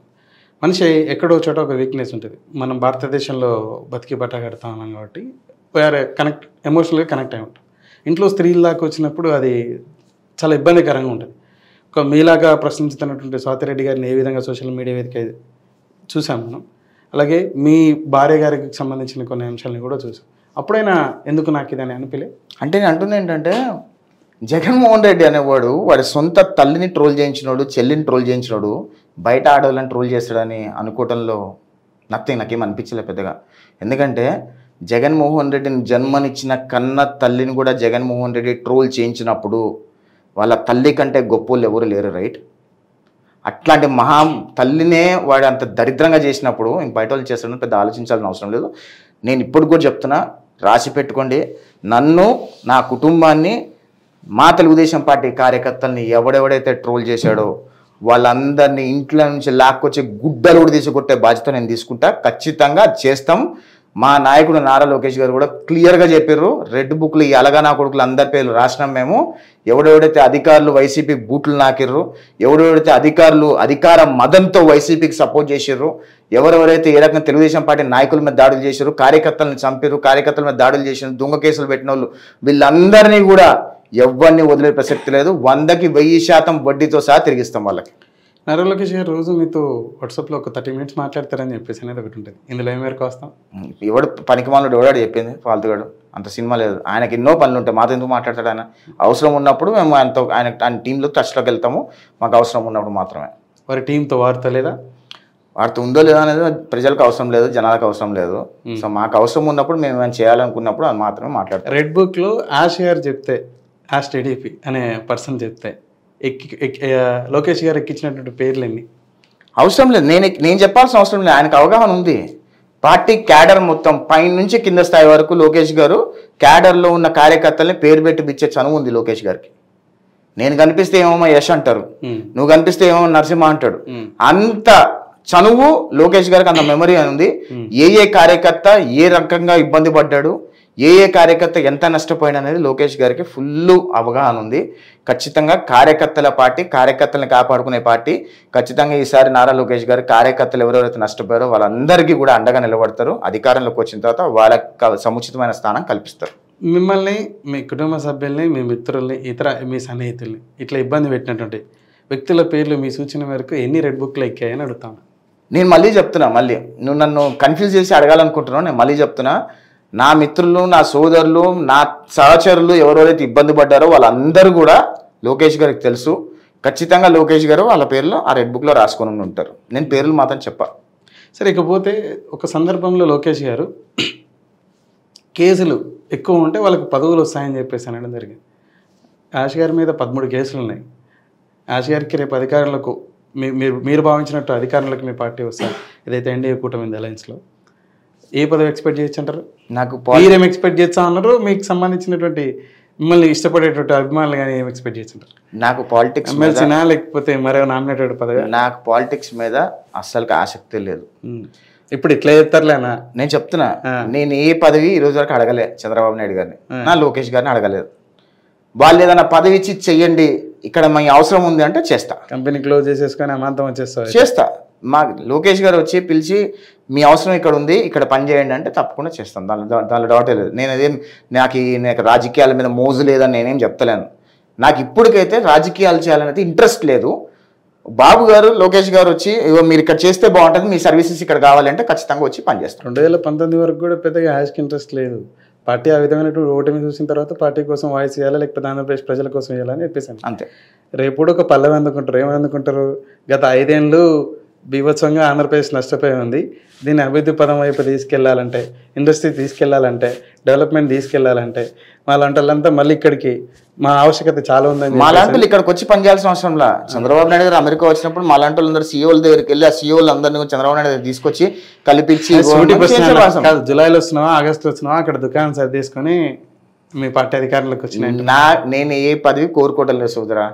పార్టీ పదవి లోకేష్ గారే మీ సేవలకు గుర్తించి, లోకేష్ గారే లేకపోతే చంద్రబాబు నాయుడు గారే మీ పార్టీ మీ సేవలు గుర్తించి వచ్చే ఆశ అని చెప్పేసి అంటే సిద్ధమా? 100% ఇమీడియట్గా పార్టీ కోసం ఎంత దూరమైన వెళ్తాను సిద్ధం. అమంతం క్లోజ్ చేసేసుకునడానికి అవసరం లేదు. ఎందుకు? మాకు ఎంత రంగం ఉంది, అడంతా నా కంపెనీ నడుస్తుంది, అది చేస్తాం. మేము వచ్చి చేసుకోవాల్సింది చేసుకుంటాం. రాష్ట్రం కోసం ఎంత దూరమైన వెళ్తాం, రాష్ట్రాన్ని కాపాడుకునే ప్రయత్నం చేస్తాం, రాష్ట్రాన్ని అభివృద్ధి చేసే ప్రయత్నంలో భాగంగా మా వంతు ఉడతా భక్తి సాయం మేము చేస్తాం. అట్లా ఏమీ లేదు. ఎందుకంటే ఈరోజు ఆంధ్రప్రదేశ్ రాష్ట్రం ఎంతో నష్టపోయింది. రాష్ట్రం నష్టపోతమే కాదు, రాష్ట్ర భవిష్యత్తు, భావితరాల భవిష్యత్తు కూడా జగన్ రెడ్డి ప్రశ్నార్థకం చేసేసిండు. అంతమించి ఇంతకంటే దరిద్రంగా ఒక రాజకీయ నాయకుడు ముఖ్యమంత్రి హోదాలో రాష్ట్రాలను సర్వనాశనం చెయ్యొచ్చు అని చూపించే రాజకీయ నాయకుడు భూప్రపంచం మీద ఎవరు ఉండరు.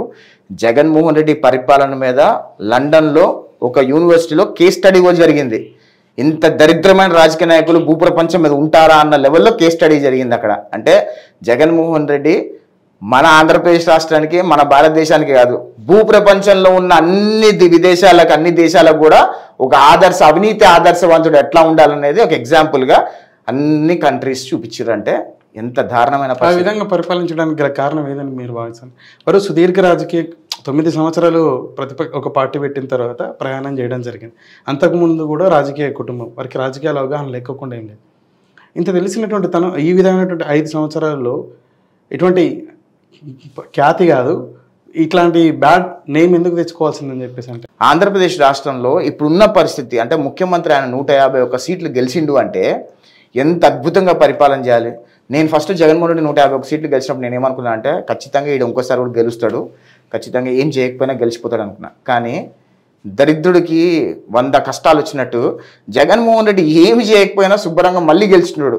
అమరావతిని సర్వనాశనం చేసి, విశాఖపట్నం గుండు కొట్టేసి, రాష్ట్రంలో అమ్మాయిలను మాయం చేసేసి, రాష్ట్రంలో గంజాయి, సారా ఇవన్నీ విచ్చలవిడిగా ఇసుక దగ్గర నుంచి, మైన్స్ దగ్గర నుంచి విచ్చలవిడిగా చేసేసి కమ్మ సామాజిక వర్గాన్ని, బీసీ సామాజిక వర్గాన్ని అనగదొక్కే ప్రయత్నం, బీసీ సామాజిక వర్గాన్ని పుట్టగతులు లేకుండా అంటే వాళ్ళు ఆర్థిక పరంగా ఆర్థిక మూలాల మీద దెబ్బలు కొట్టడం, కమ్మ సామాజిక వర్గాన్ని ఆర్థిక మూలాల మీద దెబ్బలు కొట్టడం, అదేవిధంగా పిల్లలు ఎవరైతే ప్రశ్నిస్తారో వాళ్ళని చంపేయటము, ఎవరైతే ప్రశ్నిస్తారో వాళ్ళని జైల్లో పెట్టడం, దొంగ కేసులు పెట్టడము, ఇవన్నీ చేసిన తర్వాత ప్రజలకు కూడా విరక్తి వచ్చేసింది. ఓకే, వీడికి అనవసరంగా అధికారం ఇచ్చినాము, ఇలాంటి వాడికి అధికారం ఇవ్వటం వల్ల మన నాశనం సర్వనాశనం అయిపోయిందని.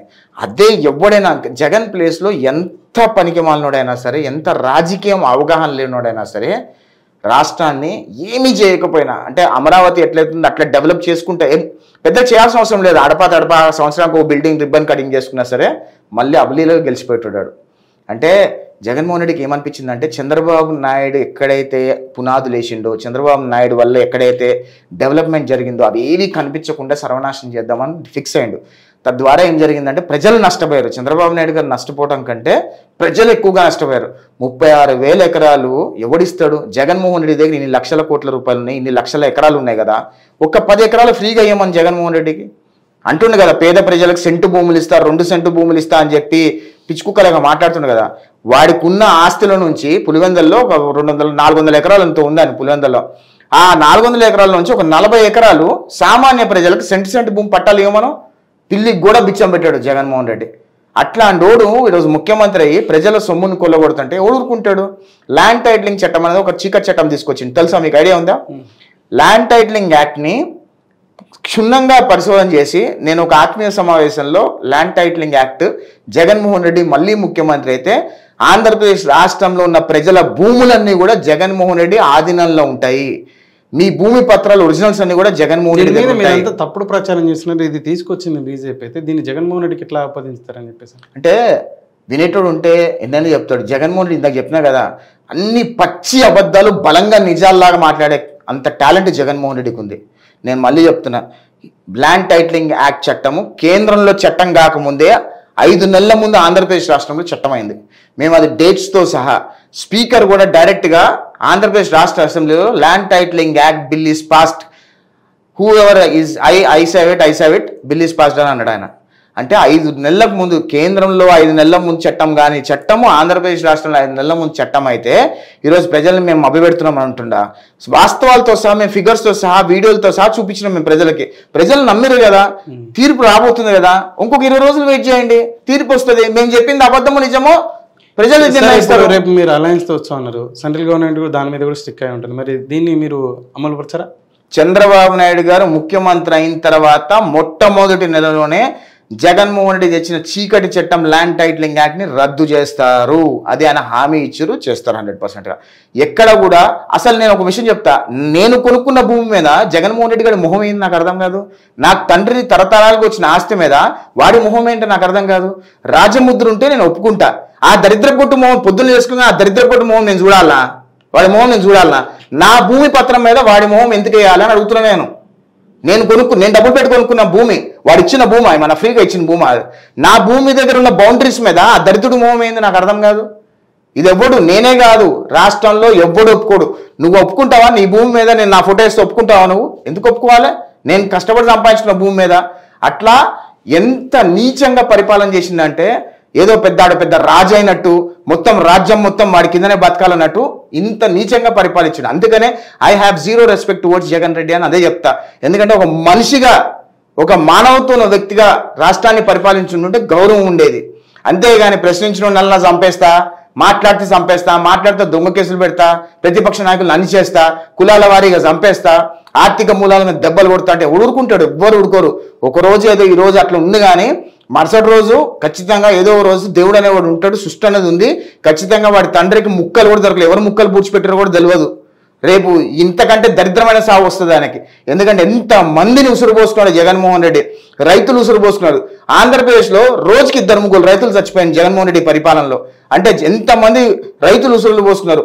ఒక గర్భిణీ స్త్రీ అమరావతి యాజిటేషన్లో ఆమె గర్భిణి 8 నెలల గర్భిణి ఉంటే కడుపులో కొట్టించిరామని ఆ పిల్ల చచ్చిపోయింది. పాపం ఊరినే పోతుంది అనుకున్నాం. ఆ ఉసురు ఎంత దారుణమైన ఉసురు. ముసలామ 3 ఏళ్ల పాపని వైసీపీ వాళ్ళు రేప్ చేశారు. ఊరినే పోతాయి ఆ ఉసురులన్నీ. 70 ఏళ్ల వృద్ధురాలని వైసీపీ వాళ్ళు రేప్ చేశారు. పోతే ఆ ఉసురు వాళ్ళ ఉసురులు పోవు. ఆ ఉసురులన్నీ పోసుకొని జగన్మోహన్ రెడ్డి సావు ఎంత భయంకరంగా ఉండబోతుందో అది ఆయనకు కూడా తెలుసు. కాబట్టి ఎట్టిదిరి సస్తాం కదా, ఎట్టిదిరి మా సావు అంత భయంకరంగా ఉంటుంది కదా, సరే ఇంకా ఎక్కువ చేద్దాంలే అన్నట్టు చేసినట్టుగా అనిపించింది నాకైతే. ఇకపోతే ఏదైతే జనసేన పార్టీకి పెద్ద ఎత్తున వాయిస్ ఇచ్చేటువంటి ఒక పర్సన్ ఉంటాడు, కళ్యాణ్ దిలీప్ చెప్పేసి.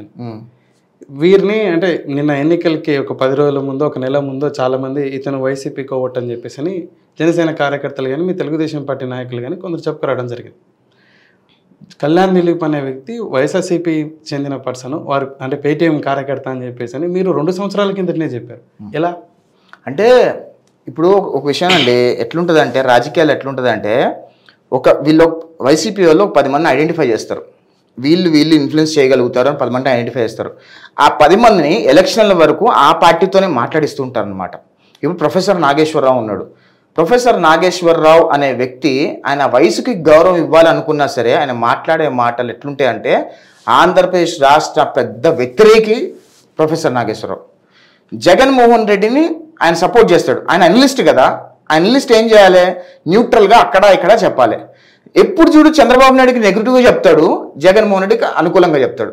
అట్లానే కొంతమంది పెంచి పోషిస్తారు. పెంచి పోషించి ఎప్పుడైతే నాగేశ్వరరావు గారిని కూడా వైఎస్ఆర్సీపీ అఫ్కోర్స్ నాగేశ్వరరావు వైఎస్ఆర్సీపీ పేడు కుక్క ఆయన, డైరెక్ట్గా చెప్తున్నాను, నాకు ఏ మోమాటం లేదు.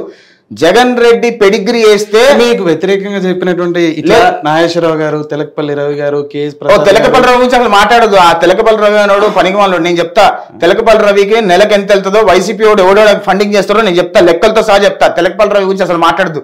అట్లీస్ట్ నాగేశ్వరరావుకి ఎవరు డబ్బులు ఇస్తున్నారో నాకు తెలియదు, కానీ తెలకపల్లి రవికి ఎవరు డబ్బులు ఇస్తున్నాడు, ఎవడు ఫండింగ్ చేస్తున్నాడు, నెలకు ఎంత వెళ్తే తెలకపల్లి రవికి వైసీపీ నుంచి అనేది మొత్తం వాస్తవాలతో సహా నేను బయటపెడతా. ఇవన్నీ కాదు నేను అనేది ఏంటంటే మీకు వ్యతిరేకంగా మాట్లాడిన తెలకపల్లి రవి గారు వైసీపీ పేడే, కేఎస్ ప్రసాద్ గారు పేడే, తర్వాత వచ్చేసి కేఎస్ ప్రసాద్ మా పేడ్ యాక్టర్. ఆయన మేం పే చేస్తే మా దగ్గర మాట్లాడేటోడు, మా దగ్గర కంటే ఎక్కువ ఆఫర్ వస్తే మళ్ళీ వైసీపీకి పోయినాడు. మేము డబ్బులు ఇచ్చే మాట్లాడిస్తున్నాను. ఆడొక ఎనలిస్ట్ ముసుగులో మేము డబ్బులు ఇస్తే మా పార్టీ ఆఫీస్ నుంచి నెల 25,000 30,000 నెల జీతం వెళ్తే మాకు అనుకూలంగా మాట్లాడేటోడు. ఇప్పుడు జగన్మోహన్ రెడ్డి ఆయనకి 20,000 ఎక్స్ట్రా ఇస్తా, 40,000 జీతం ఇస్తా అంటే వెళ్ళిపోయి అక్కడ మాట్లాడుతుంది సాక్షిలా. వీళ్ళ గురించి మాకు చెప్పదు సోదరా. వీళ్ళ గురించి ఏంటంటే వీళ్ళందరూ ఏంటంటే అనలిస్ట్ ముసుగులో ఉన్న పనికి వాళ్ళలో వీళ్ళు. ఎప్పుడైతే తాడేపల్లి కొంప నుంచి పెడిగ్రీ పడుతుందో బయట అరుస్తూ ఉంటారు వీళ్ళు, అంతే, అంతమించి ఏం లేదు.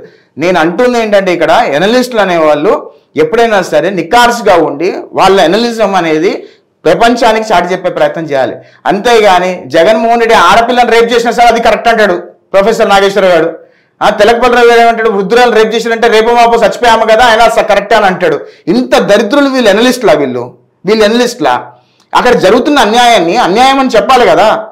అన్యాయం అని చెప్పుకుంటే దట్స్ ఓకే, రేపు ఆమె చచ్చిపోతుంది కదా, ఏముంది, రేపు చేస్తే ఏమవుతుంది అని అంటాడు ఎవడన్నా పనికి మాలాడు. తెలకపల్లి రవి గారు అదే మాట అన్నాడు. ఇంత దరిద్రుడు వీళ్ళు అనలిస్ట్ ముసుగులో ఉన్న వీళ్ళు.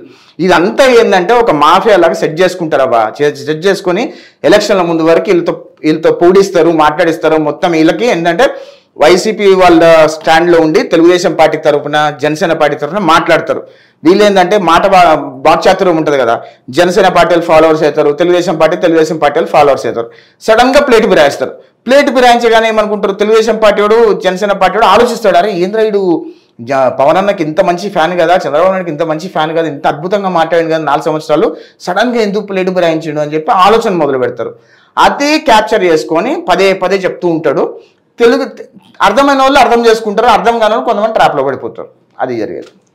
మీరు ఎట్లా కళ్యాణ్ దిలీప్ శంకర్ అనే వ్యక్తిని, ఇతను బేసిక్గా వారు ఫిరోషియస్గా మాట్లాడుతూ ఉంటారు పవన్ కళ్యాణ్ గారికి అనుకూలంగా వారిని విమర్శించిన వ్యక్తులపైన దాడితో, ఇతను వైఎస్ఆర్సీపీ పర్సన్ అని చెప్పేసి మీరు ఎలా అంటే కళ్యాణ్ దిలీప్ శంకర్ అనే వ్యక్తి చాలా నాలెడ్జ్ ఉన్న వ్యక్తి, సబ్జెక్ట్ ఉన్న వ్యక్తి, కానీ అతను కరెక్ట్గా యూజ్ చేసుకుంటే he would have been a good leader basically.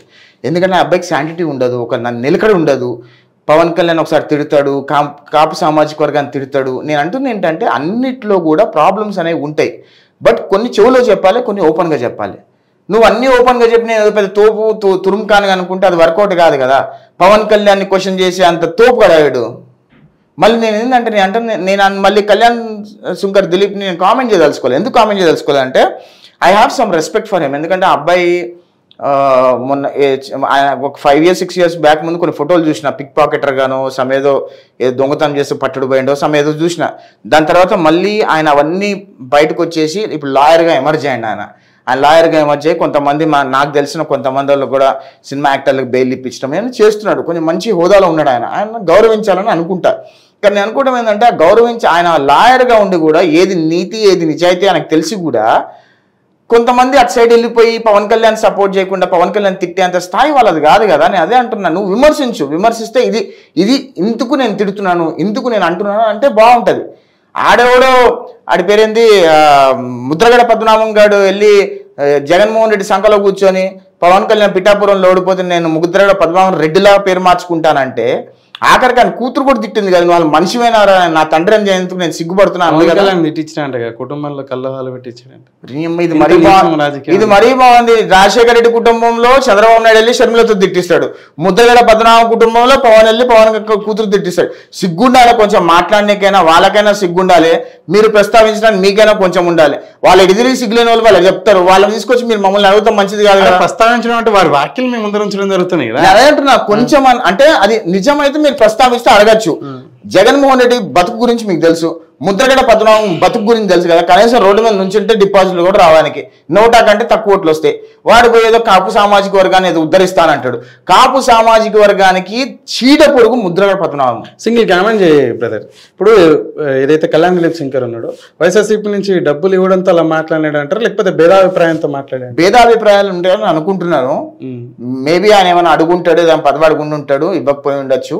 దానివల్ల ఆయన హర్ట్ అయి ఉంటాడు అనుకుంటున్నా. ఎందుకంటే ఆయన కూడా లాయర్గా ఉన్నాడు, సంపాదించుకుంటున్నాడు. వైసీపీ వాళ్ళు ఇచ్చి ఉన్నారో ఇచ్చినా మాకు తెలియదు, వాడు మనం మాట్లాడకూడదు కానీ బట్ ఖచ్చితంగా భేదాభిప్రాయాల వల్లే మాట్లాడుంటాడని నేను అనుకుంటున్నాను. మీరు కొందరు అనలిస్టులని అంటే సరే రాజకీయాలు అంటే వేరు, లేకపోతే వేరే పార్టీలు ఉంటాయి, మీరు విభేదించే పార్టీలు ఉంటే వేరు. ఇట్లా అనలిస్టులను కూడా ఉన్నత విద్యావంతుల్ని సరే వారికి ఇప్పుడు జగన్మోహన్ రెడ్డి గారి పరిపాలన దక్షత మంచిగా అనిపించి మీరు ఏదైతే కొన్ని అనుకూలమైన మీకు సంబంధించిన ఛానల్లో వెళ్ళి మాట్లాడతారు, వాళ్ళు అట్లా కొన్ని అనుకూలమైన ఛానల్ లేకపోతే వారు భావించి వారి నాయకత్వంలో ఆంధ్రప్రదేశ్ మరో విధంగా పురోగతి ఉంటుంది, ఇంకా గొప్ప పురోగతి ఉంటుంది. ఇప్పుడు ప్రసాద్ గారే ఉన్నారు, వారైతే కొన్ని నియోజకవర్గాల్లో వారి పార్టీకి సంబంధించిన అభ్యర్థులను కూడా ఇంటర్వ్యూ చేయడం జరిగింది, అంటే అనలిస్ట్ నుంచి యాంకర్గా మారడం జరిగింది. దీన్ని భేదాభిప్రాయంగా చూడకపోతే రవి తెలకపల్లి, ప్రొఫెసర్ నాగేశ్వరరావు, ఈ కేఎస్ ప్రసాద్ గారు వీళ్ళందరూ ఏంటంటే ఏ గూటి కడతారో చెప్తా. ఒక అమ్మాయి రేప్కి గురై చచ్చిపోయింది అనుకో, చచ్చిపోయింది కదా పర్లేదులే అనుకునే బ్యాచ్ వీళ్ళంతా. వీళ్ళు ఎనలిస్టులు, వీళ్ళు మనుషులు, వీళ్ళు రేపు రాష్ట్రాన్ని దేశాలని ప్రజలను ఉద్ధరిస్తారు. వీళ్ళు ఇంత పనికిమాలిన వాళ్ళు ఎనలిస్టు ముసుగులో ఉంటే ఇళ్ళకంటే పనికిమాలిన వాళ్ళు ఉంటారా?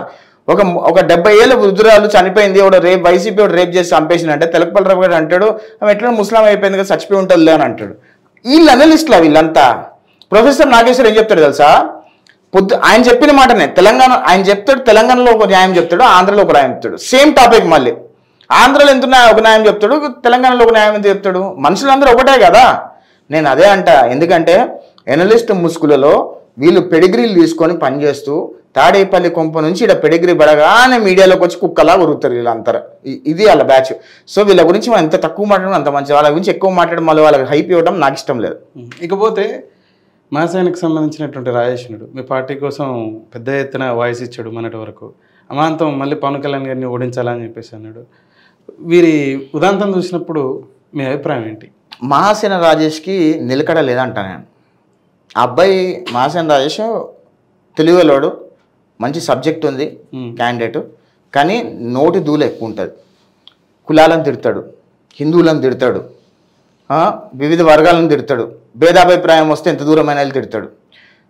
మహాసేన రాజేష్ జీవితంలో ఇప్పటి వరకు ఎన్నో తప్పులు చేసిండు, ఆయన ఒప్పుకున్నాడు, ఎన్నో తప్పులు ఒప్పుకున్నాడు.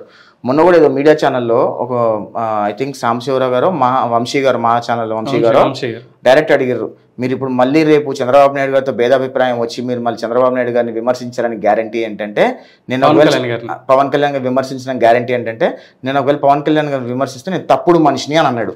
అది పవన్ కళ్యాణ్ అన్నారు, చంద్రబాబు నాయుడు గారు అన్నారు, ఎవరినో మొత్తానికి ఎవరిని విమర్శిస్తే నేను తప్పుడు మనిషిని అని అన్నాడు. అంటే ఆయనకు ఒక మైండ్ సెట్ నిలకడలేదు. ఆయనకు కాన్స్టిట్యున్సీ ఇచ్చారు, ఎస్సీ రిజర్వ్ కాన్స్టిట్యున్సీ ఇచ్చారు. అక్కడ భయంకరంగా వ్యతిరేకత వచ్చింది.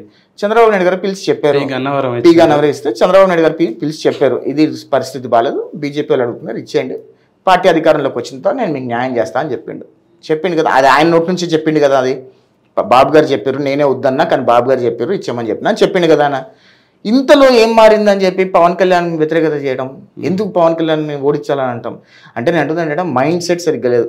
ఆ అబ్బాయి కనుక కరెక్ట్గా ప్రాపర్గా రాజకీయం చేసి ఉంటే ఖచ్చితంగా రేపు అధికారంలో తెలుగుదేశం పార్టీ వచ్చిందా ఎమ్మెల్సీ అయ్యేటోడు. ఉన్నాడంటారా, సస్పెండ్ అయ్యారంటారా మీ పార్టీ నుంచి? అట్లాంటి వాళ్ళ గురించి నేనైతే పట్టించి నేను మాట్లాడదలుచుకోలేదు. ఎందుకంటే నిలకడ లేని రాజకీయాలు చేసే వాళ్ళ గురించి మనం మాట్లాడతాం అనేది వర్స్ట్. అసలుకి అలాంటి వాళ్ళని మాట్లాడతాం. ఎలక్షన్ 4 రోజుల ముందర పవన్ కళ్యాణ్ గారిని ఓడించండి అని వాళ్ళ దళితులకు మైనార్టీలకు పిలుపునివ్వడం జరిగింది. పిలిస్తే ఎవరు ఇస్తారు ఓట్లు? మళ్ళీ ఈ పాయింట్ మీద చెప్తాను నీకు.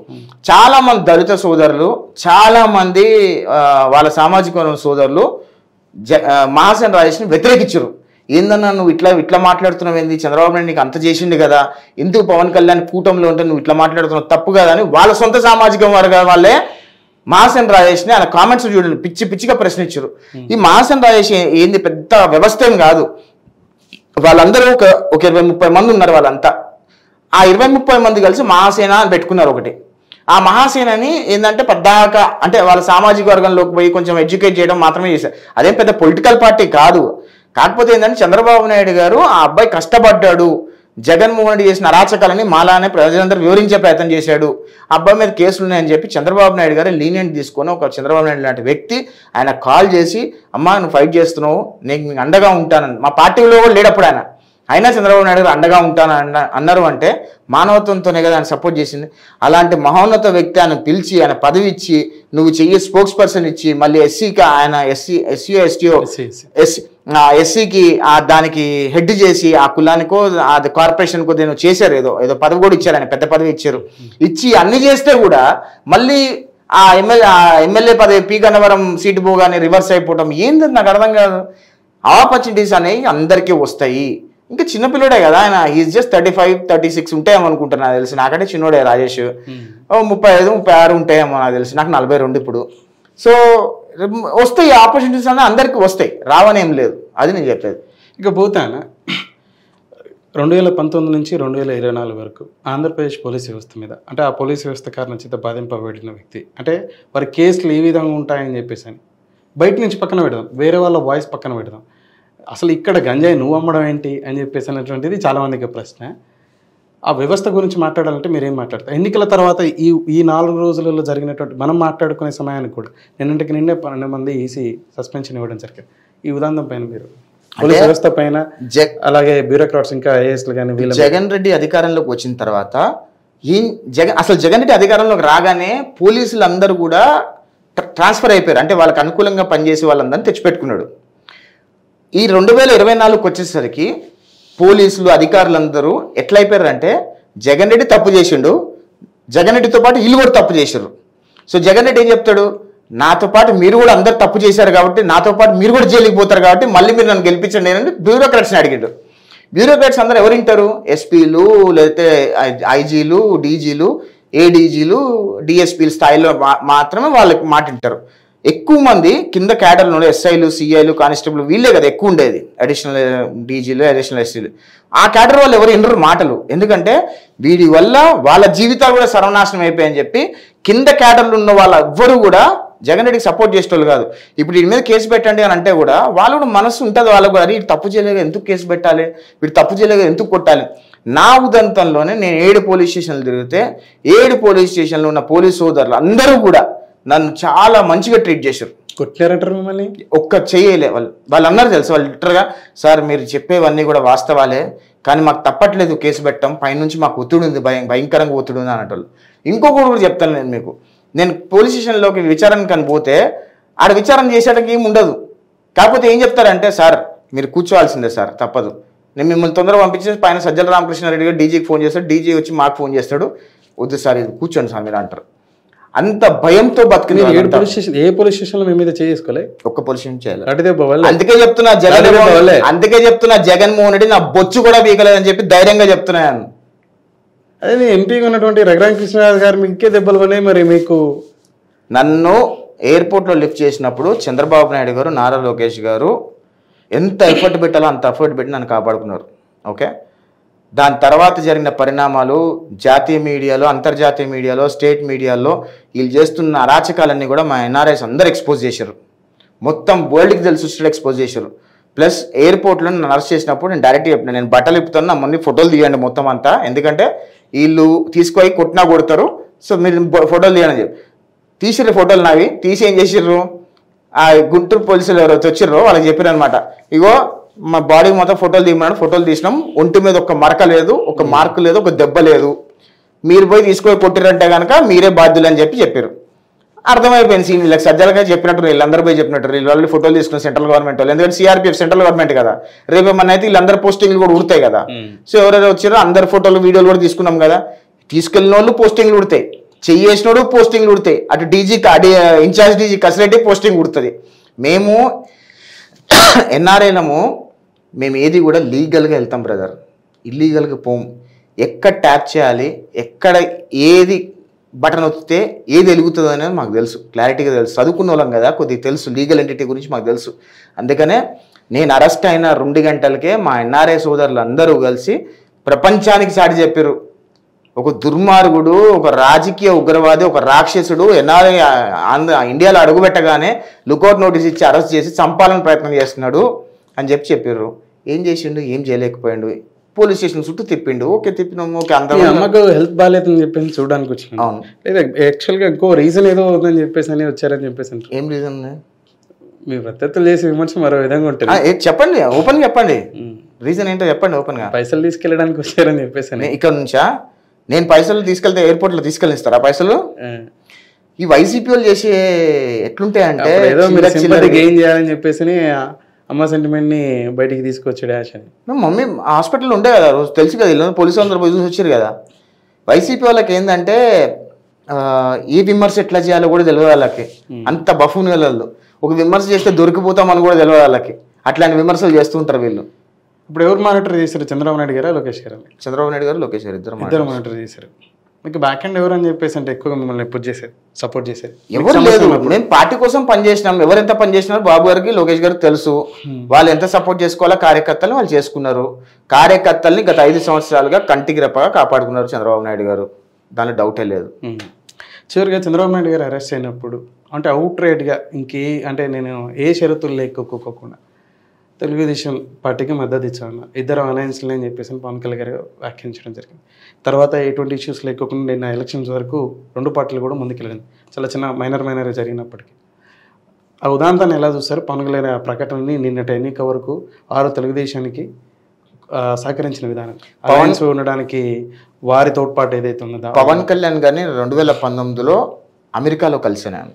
అప్పుడు నేను హక్ చేసుకుని అడిగా, అన్న ఎందుకని ఇట్లా చేసినావు అంటే, ఆంధ్రప్రదేశ్ రాష్ట్ర ప్రజలకి జగన్మోహన్ రెడ్డి అనేవాడు ఎట్లా ఉంటాడు, వాడి పరిపాలన ఎలా ఉంటుంది అనేది ప్రజలు చూడాల్సిన అవసరం ఉంది, ఈసారి చూస్తారు, నెక్స్ట్ అధికారంలోకి వచ్చేది మదమే అని 2019లో చెప్పిండు ఆయన. He was fixed with the alliance in 2019 only. So ఆయన క్లారిటీ ఉంది. ఆంధ్రప్రదేశ్ రాష్ట్రాన్ని పవన్ కళ్యాణ్ గారికి రాజకీయ పరిపక్వత లేదని చెప్పేసి బయట చేసే వ్యాఖ్య సరైనది కాదు. ఆయన ఏంటంటే క్లారిటీగా ఉన్నాడు, ఏం క్లారిటీ ఉన్నాయంటే ఆంధ్రప్రదేశ్ రాష్ట్రాన్ని గాడిలో పెట్టాలన్నా, అమరావతి కట్టాలన్నా, పోలవరం ప్రాజెక్ట్ పూర్తి చేయాలన్నా సరే చంద్రబాబు నాయుడు గారు ఇంకొక 10 సంవత్సరాలు అధికారంలో ఉండాలి అని ఆయన అనుకున్నారు.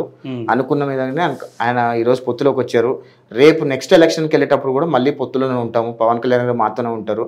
ఖచ్చితంగా ఈ 2 టర్మ్స్ చంద్రబాబు నాయుడు గారు ముఖ్యమంత్రిగా ఉంటారు. చంద్రబాబు నాయుడు గారు స్పష్టంగా, పుష్టికరంగా, ఆరోగ్యంగా కూడా ఉన్నారు. దానిలో ఎటువంటి లేదు. ఇంకో 10 years ఆయన రాజకీయం పర్ఫెక్ట్గా చేయగలుగుతారు. పిఠాపురం వెళ్ళాడు యాష్ ప్రచారానికి? ఏమో పిఠాపురం యాష్ వెళ్ళాడు ప్రచారానికి? పిఠాపురం మేము ఎందుకు వెళ్ళాల్సిన అవసరం? ఇండస్ట్రీ మొత్తం పిఠాపురంలో. పవన్ కళ్యాణ్ ఫ్యాన్స్ మీరు వెళ్ళారా? నేను వెళ్ళా, పిఠాపురం వెళ్ళలేదు. ఎందుకంటే పవన్ కళ్యాణ్ ఫ్యాన్స్ కున్న ఫోర్స్ బదులు మా అవసరం అక్కడ రాలేకపోయింది. ఖచ్చితంగా మా అవసరం ఉండిందంటే వెళ్ళుండే వాళ్ళము. కానీ పవన్ కళ్యాణ్ ఫ్యాన్స్కి, పవన్ కళ్యాణ్ ఫాలోవర్స్, సినిమా వాళ్ళు వీళ్ళు ఎన్ఆర్ఎల్ కూడా చాలా మంది వచ్చి పనిచేశారు కాబట్టి మా అవసరం అక్కడ లేదు. 100% గెలుస్తారు.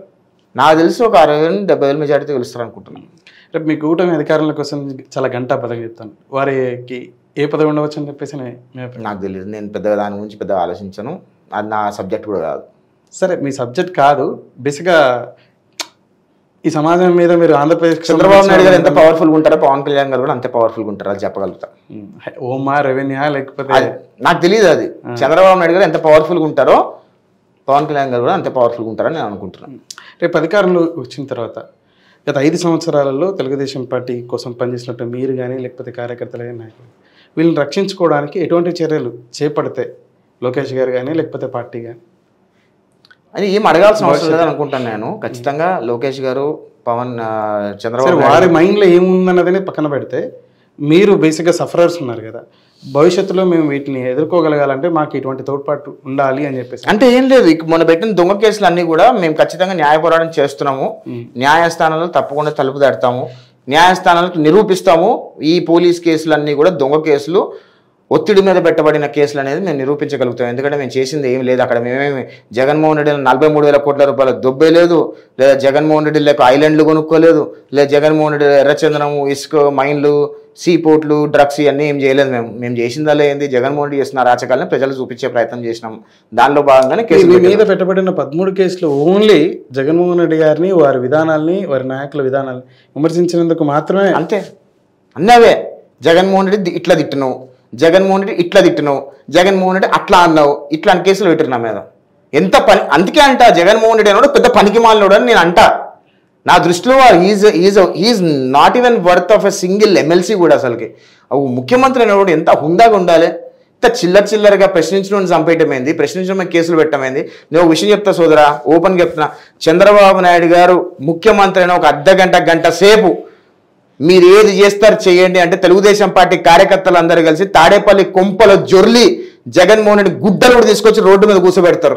అంత దమ్ముంది. మిమ్మల్ని గుడ్డలు కూడా తీసి కొడతా అని చెప్పేసి అన్నటికి మననే పిన్నెల్లి రామకృష్ణారెడ్డి గారు లావు కృష్ణదేవరాయలకి వారిని నిన్న వదిలిపెట్ట కమ్మ సామాజిక రంగాలు ఏదైతే ఎక్కువ ఉందో 4 గ్రామాల్లో చాలా అరాచకం చేసాం. నిన్న ఎలక్షన్స్లో 4 పోలీసులను పెట్టుకొని నేను ఒకటి చెప్పనా, మీ గుంటూరులోనే నేను ఒకటి చెప్తా. వైసీపీ వాళ్ళల్లో అందరూ పిరికి నా కొడుకులు ఉన్నారు. దమ్ముగా, ధైర్యంగా మొగోళ్ళు అయితే వాళ్ళు నిజంగా వాళ్ళకున్న స్టేచర్ ఉందంటే పోలీసులను పక్కకు పెట్టి రమ్మని చెప్పండి. తెలుగుదేశం పార్టీ కార్యకర్తలు, వైసీపీ కార్యకర్తలు ఎవరో ఒకరు చచ్చిపోవాలి. తెలుగుదేశం పార్టీ కార్యకర్తలను చచ్చిపోవాలి, ఇటు వైసీపీ కార్యకర్తలను చచ్చిపోవాలి. అంతేగాని కొజ్జా రాజకీయం లేక పోలీసులను అడ్డు పెట్టుకొని కొజ్జా రాజకీయం చేయడం ఏంది నాకు అర్థం కాదు. పిన్నెల రామకృష్ణారెడ్డి అనేవాడు పెద్ద పిరికినా కొడుకు. వాడు పోలీసులు లేదే బయటిరాడు, పోలీసులు రక్షణ వలయం లేదే బయటిరాడు. దమ్ముంటే పోలీసులను పక్కకు పెట్టి డైరెక్ట్గా రమ్మని వారిలోకి తాడోపేడ తెలుసుకున్నాం. జూలకంటి బ్రహ్మానందరెడ్డి రేపు మాచర్లో బంపర్ మెజార్టీతో గెలవబోతున్నాడు, రాసి పెట్టుకోండి.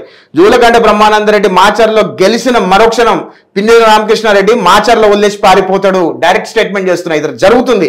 పిన్నెల రామకృష్ణారెడ్డి వాడు బచ్చగాడు. వాడు ఏదో పోలీసులను అడ్డు పెట్టుకొని కొజ్జా రాజకీయం చేస్తున్నాడు. పోలీసులను పక్కకు పెట్టి రాజకీయం చేయమనండి, ఏముండదు ఆడ, అంత సీనే ఉండదు. ఇంకో విషయం ఏంటంటే ఏదైతే మీ గుంటూరు పార్లమెంటు అభ్యర్థి తెలుగుదేశం పెమ్మసాని చంద్రశేఖర్ గారు రేపు ఎలక్షన్ అయిపోతానే గల్లా జయదేవ్ అటువంటి సుదీర్ఘ రాజకీయ కుటుంబం నుంచి వ్యక్తే తప్పుకున్నాడు. ఇతను రేపు ఓడిపోతాడు, ఓడిపోయిన వెంటనే ప్యాకప్ అని చెప్పేసి నేను చెప్తున్నా. పెమ్మసాని చంద్రశేఖర్ గారు ఉమ్మడి ఆంధ్రప్రదేశ్లో, విభజిత ఆంధ్రప్రదేశ్ రాష్ట్రంలో గుంటూరు పార్లమెంట్కి రాని మెజారిటీతో గెలుస్తున్నారు. అంటే గుంటూరు పార్లమెంట్కి ఇప్పుడు హైయెస్ట్ మెజారిటీ 51,000 మాత్రమే. అంతకంటే బంపర్ మెజారిటీతో పెమ్మసాని గారు గెలవబోతున్నారు. ప్లస్ పెమ్మసాని గారు కనిపిస్తున్నంత సాఫ్ట్ కాదు ఆయన, హీఈస్ ఊర మాస క్యాండిడేట్ ఆయన. నేను చెప్తున్నా, రాసి పెట్టుకోండి. గుంటూరు పార్లమెంట్లో ఎవడెవడైతే తోక చాడిస్తున్నాడో వాళ్ళందరి లెక్కలు పెమ్మసాని గారు తేలుస్తారు. ఆయన ఎంత అద్భుతంగా చదువుకున్న వ్యక్తో అవతల సైడ్ అంత మాస్ కూడా ఆయనకుంది. ఈరోజు ప్రపంచం మొత్తం పెమ్మసాని గారి సైడ్ చూస్తున్నారు అంటే అంత చిన్న వయసులోనే ఆయన చదువుకొని అంత సంపాదించి ఈరోజు డైరెక్ట్గా దమ్ముగా 4,000 కోట్ల రూపాయలు నాకు ఆస్తి ఉంది అని చూపించుకోగలిగిన దమ్మున్న నాయకుడు Pemmasani Chandrasekhara Rao. 5,700 CR whatever it is, డైరెక్ట్గా చెప్పిండు ఆయన, నాకు ఇంత ఆస్తి ఉంది అని, అమెరికాలో ఇంత ఆస్తులు ఉన్నాయని చెప్పిండు. డైరెక్ట్గా చెప్పుకోగలిగారు. వీళ్ళందరూ ఏంది, రోజా ఏంది 36 కోట్లు 37 కోట్లు రోజాకి 2019లో అఫిడవిట్లో చూపించింది ఆమె. ఇప్పుడు అఫిడవిట్లో ఏం చూపించింది, 400 కోట్లు సంపాదించి చూపించింది. ఏడికెళ్ళి వచ్చినాయి 400 కోట్లు, 375 కోట్లు ఏడికెళ్ళి వచ్చినాయి, 360 కోట్లు ఏడికెళ్ళి వచ్చినాయి. అంటే 5 సంవత్సరాల అధికారం రాగానే 360 కోట్ల రూపాయలు అవినీతి పందికుక్కులకు సంపాదించేసిందా జగన్మోహన్ రెడ్డి? సరే సొంత చెల్లి, సొంత అమ్మ, సొంత కుటుంబ సభ్యులు ఎవరు నాకు లేరు. అంటే వైసీపీలో ఉన్న వాళ్ళు ఎట్లున్నా అంటే అరగంట వస్తావా, గంట వస్తావా, క్యారెక్టర్ లేని ఫెలోస్. అసలు అధికారంలోకి వచ్చిందే ఈ నీచమైన గబ్బు పనులు చేయడానికి వచ్చినట్టుగా వైసీపీ వాళ్ళు వచ్చారు. వైసీపీ వల్ల ఉన్మాదాన్ని, అరాచకాలని ప్రజలందరూ గమనించారు. ఈసారి జూన్ 4వ తారీఖు నాడు ఆంధ్రప్రదేశ్ రాష్ట్ర ప్రజలందరికీ కూడా జగన్మోహన్ రెడ్డి వైసీపీ శని వదిలింది అని చెప్పి వాళ్ళు పండుగ చేసుకోబోయే రోజు జూన్ 4వ తారీఖు. షూర్గా బ్రదర్, బేసిక్గా ఎన్ఆర్ఐలకి చాలా మందికి మీ పార్టీ టికెట్లు ఇవ్వడం జరిగింది. దీని మీద కొడాలని ఒక వ్యాఖ్య చేసుకుంటారు. అంటే వారి గురించి మాట్లాడేది కమ్మ సామాజిక వర్గంలో దరిద్రపు చీడ పురుగు కొడాలని వల్లభనేని వంశీ గారు. వీళ్ళు అసలు ఎందుకు పుట్టిరో కమ్మ సామాజిక వర్గంలో తెలియదు, కానీ అసలు లేఖినా కొడుకులు కంటే అధ్వానంగా బిహేవ్ చేస్తారు కొడాలి నాని గారు. దేశాలలో చందాలు అడుక్కొని వచ్చి చంద్రబాబు నాయుడు ఈ చందాలకు ఆశపడి మా మీద అభ్యర్థులు ఇస్తున్నారు. వాళ్ళు డిపాజిట్లు కూడా కౌంటింగ్ స్టార్ట్ అయిన 2 గంటలకే ప్యాకప్ చేసుకుని వెళ్ళిపోతారు. చెప్తాం 4వ తారీఖు చెప్తాం. కౌంటింగ్ స్టార్ట్ అయినప్పుడు ఎవడు ప్యాకప్ చేసుకుని వెళ్తాడు, ఎవడు పారిపోతాడు ఏంది అని. అందుకనే వల్లభనేని వంశీ కానీ పిచ్చి కుక్క అనుకుంటున్నాడు. తన్ని దారు మీరు కొడాలి నాని కానీ ఆయన సొంత నియోజకవర్గంలో తన్ని దారు మీరు. ఇవన్నీ ఏంటంటే మేకపోతు గాంభీర్యాలు, పిల్లి మొగ్గలు వేస్తున్నారు తప్పితే ఏముండదు. ప్రజలు తీర్పు ఎంత భయంకరంగా ఉండబోతుందో జూన్ 4వ తారీఖున చూడబోతున్నారు. చంద్రబాబు నాయుడు అనే మాట ఖచ్చితంగా ఆంధ్రప్రదేశ్ రాష్ట్ర ప్రజలందరూ వినబోతున్నారు. ఆంధ్రప్రదేశ్ రాష్ట్రానికి పట్టిన జగన్మోహన్ రెడ్డి అనే దరిద్రం జూన్ 4వ తారీఖు నాడు వదలబోతుంది బ్రదర్. చివరిగా రేపు అధికారంలోకి వచ్చిన తర్వాత యువతకు ఎటువంటి భరోసా?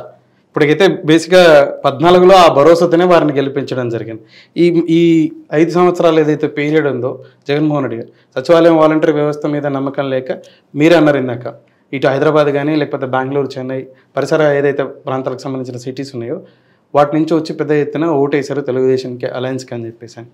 వీరు వేసిన ఓటుకి మీరు రేపు ఏ విధంగా చేస్తారు? అంటే చంద్రబాబు నాయుడు గారు అధికారంలోకి వచ్చిన తర్వాత వ్యవస్థల్ని సెట్ చేయడానికి, ఆంధ్రప్రదేశ్ రాష్ట్రం మీద, రాష్ట్ర ప్రజల మీద ప్రపంచ స్థాయి పెట్టుబడిదారులకు నమ్మకం కలిగించడానికి కొంచెం టైం పడుతుంది, డెఫినెట్గా టైం పడుతుంది. ఎందుకంటే గత 5 సంవత్సరాల్లో జగన్మోహన్ రెడ్డి ఆంధ్రప్రదేశ్ రాష్ట్రంలో 2014 నుంచి 19 వరకు పెట్టుబడులు పెట్టిన వాళ్ళందరినీ కూడా తరిమేసేసాడు.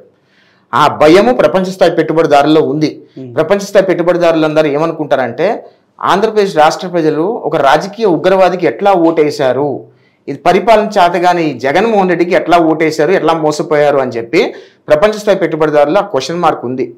ఈసారి జగన్మోహన్ రెడ్డి ఎంత చిత్తుగా ఓడిపోతే అంత అద్భుతమైన ప్రపంచ స్థాయి పెట్టుబడిదారులన్నీ ఆంధ్రప్రదేశ్ రాష్ట్రంలోకి వస్తాయని నేను నమ్ముతున్నా. ఎందుకంటే ప్రపంచ స్థాయి పెట్టుబడిదారులు కూడా అర్థం కావాలి కదా, ఒక ఛాన్స్ అని జగన్మోహన్ రెడ్డి నమ్మించి మోసం చేసి అధికారంలోకి వచ్చాడు. ఈసారి ప్రజలందరూ జగన్మోహన్ రెడ్డిని నమ్మలేదు కాబట్టి ఓడిచ్చేశారు. ఇంకా జీవితంలో ఎప్పుడు జగన్మోహన్ రెడ్డి లాంటి నీచమైన రాజకీయ నాయకుల్ని గెలిపించరు అని చెప్పి ప్రపంచ స్థాయి పెట్టుబడిదారుల్లో కాన్ఫిడెన్స్ నింపగలిగితే ఖచ్చితంగా ఆంధ్రప్రదేశ్ రాష్ట్రంలో మెరుగైన పెట్టుబడులు వస్తాయి. ఆంధ్రప్రదేశ్ రాష్ట్ర యువత అందరూ కూడా ఆంధ్రప్రదేశ్ రాష్ట్రంలో ఉద్యోగాలు చేసుకోవచ్చు, అక్కడే జాబులు వస్తాయి. అక్కడే అంటే ఒక సాఫ్ట్వేర్ ఉద్యోగం వస్తే దాని వెనక ఒక 5 మంది పరోక్షంగా పనిచేసుకోవచ్చు, ప్రత్యక్షంగా ఒక 5 మంది పనిచేసుకోవచ్చు. అలా ఈరోజు కియా మోటార్స్ కానీ, లులు గ్రూప్ కానీ, అశోక్ లీలాండ్ కానీ, జాకీ కానీ, ఇలా ఎలక్ట్రానిక్స్ హబ్ కానీ, మ్యానుఫ్యాక్చరింగ్ యూనిట్స్ కానీ, ఫార్మా యూనిట్స్ కానీ, ఇలా చంద్రబాబు నాయుడు గారే ఆంధ్రప్రదేశ్ రాష్ట్రాన్ని అభివృద్ధి చేయగలుగుతారు. ఆంధ్రప్రదేశ్ రాష్ట్రాన్ని చంద్రబాబు నాయుడు గారు అభివృద్ధి పదంలో నడిపిస్తారని చెప్పి బలంగా నమ్మే వ్యక్తుల్లో నేను ఒకడిని. చివరిగా జూనియర్ ఎన్టీఆర్ గారి మీద మీరు గతంలో కొన్ని వ్యాఖ్యలు చేయడం జరిగింది. మీరు చేసినట్టే వారిని సైడ్ చేసింది మీ పార్టీ. నేను జూనియర్ ఎన్టీఆర్ నాకు మంచి ఫ్రెండ్, నేను కాదంటలేదు. రాజకీయం వేరు, స్నేహం వేరు. ఓకే, రాజకీయాల్లో భాగంగా ఒక చంద్రబాబు నాయుడు గారి భార్యని కొంతమంది ఎదవలు అసెంబ్లీ సాక్షిగా మాట్లాడితే సొంత కుటుంబ సభ్యుడిగా బయటకు వచ్చి మాట్లాడాల్సింది అని మాత్రమే నేను వ్యాఖ్యానించాను తప్పితే ఆయన మీద నాకేం పర్సనల్ గ్రడ్జ్ ఏం లేదు. డెఫినెట్గా జూనియర్ ఎన్టీఆర్ సినిమాలు నేను చూస్తా, ఆయన ఫ్యాన్, నేను కూడా ఆయన ఫ్యాన్లానే ఉంటా. ఎందుకంటే ఇట్స్ లైక్ సేమ్ ఏజ్, నేను జూనియర్ ఎన్టీఆర్ సేమ్ ఏజే. కాకపోతే ఏంటంటే ఆయన అంటే గౌరవం ఎప్పుడు ఉంటుంది. కాకపోతే వాళ్ళ కుటుంబ సభ్యులు కష్టాల్లో ఉన్నప్పుడు నిలబడాలనే ఒక కోపం తప్పితే ఇంకేం లేదు నాకు ఆయన మీద. Right brother, thank you.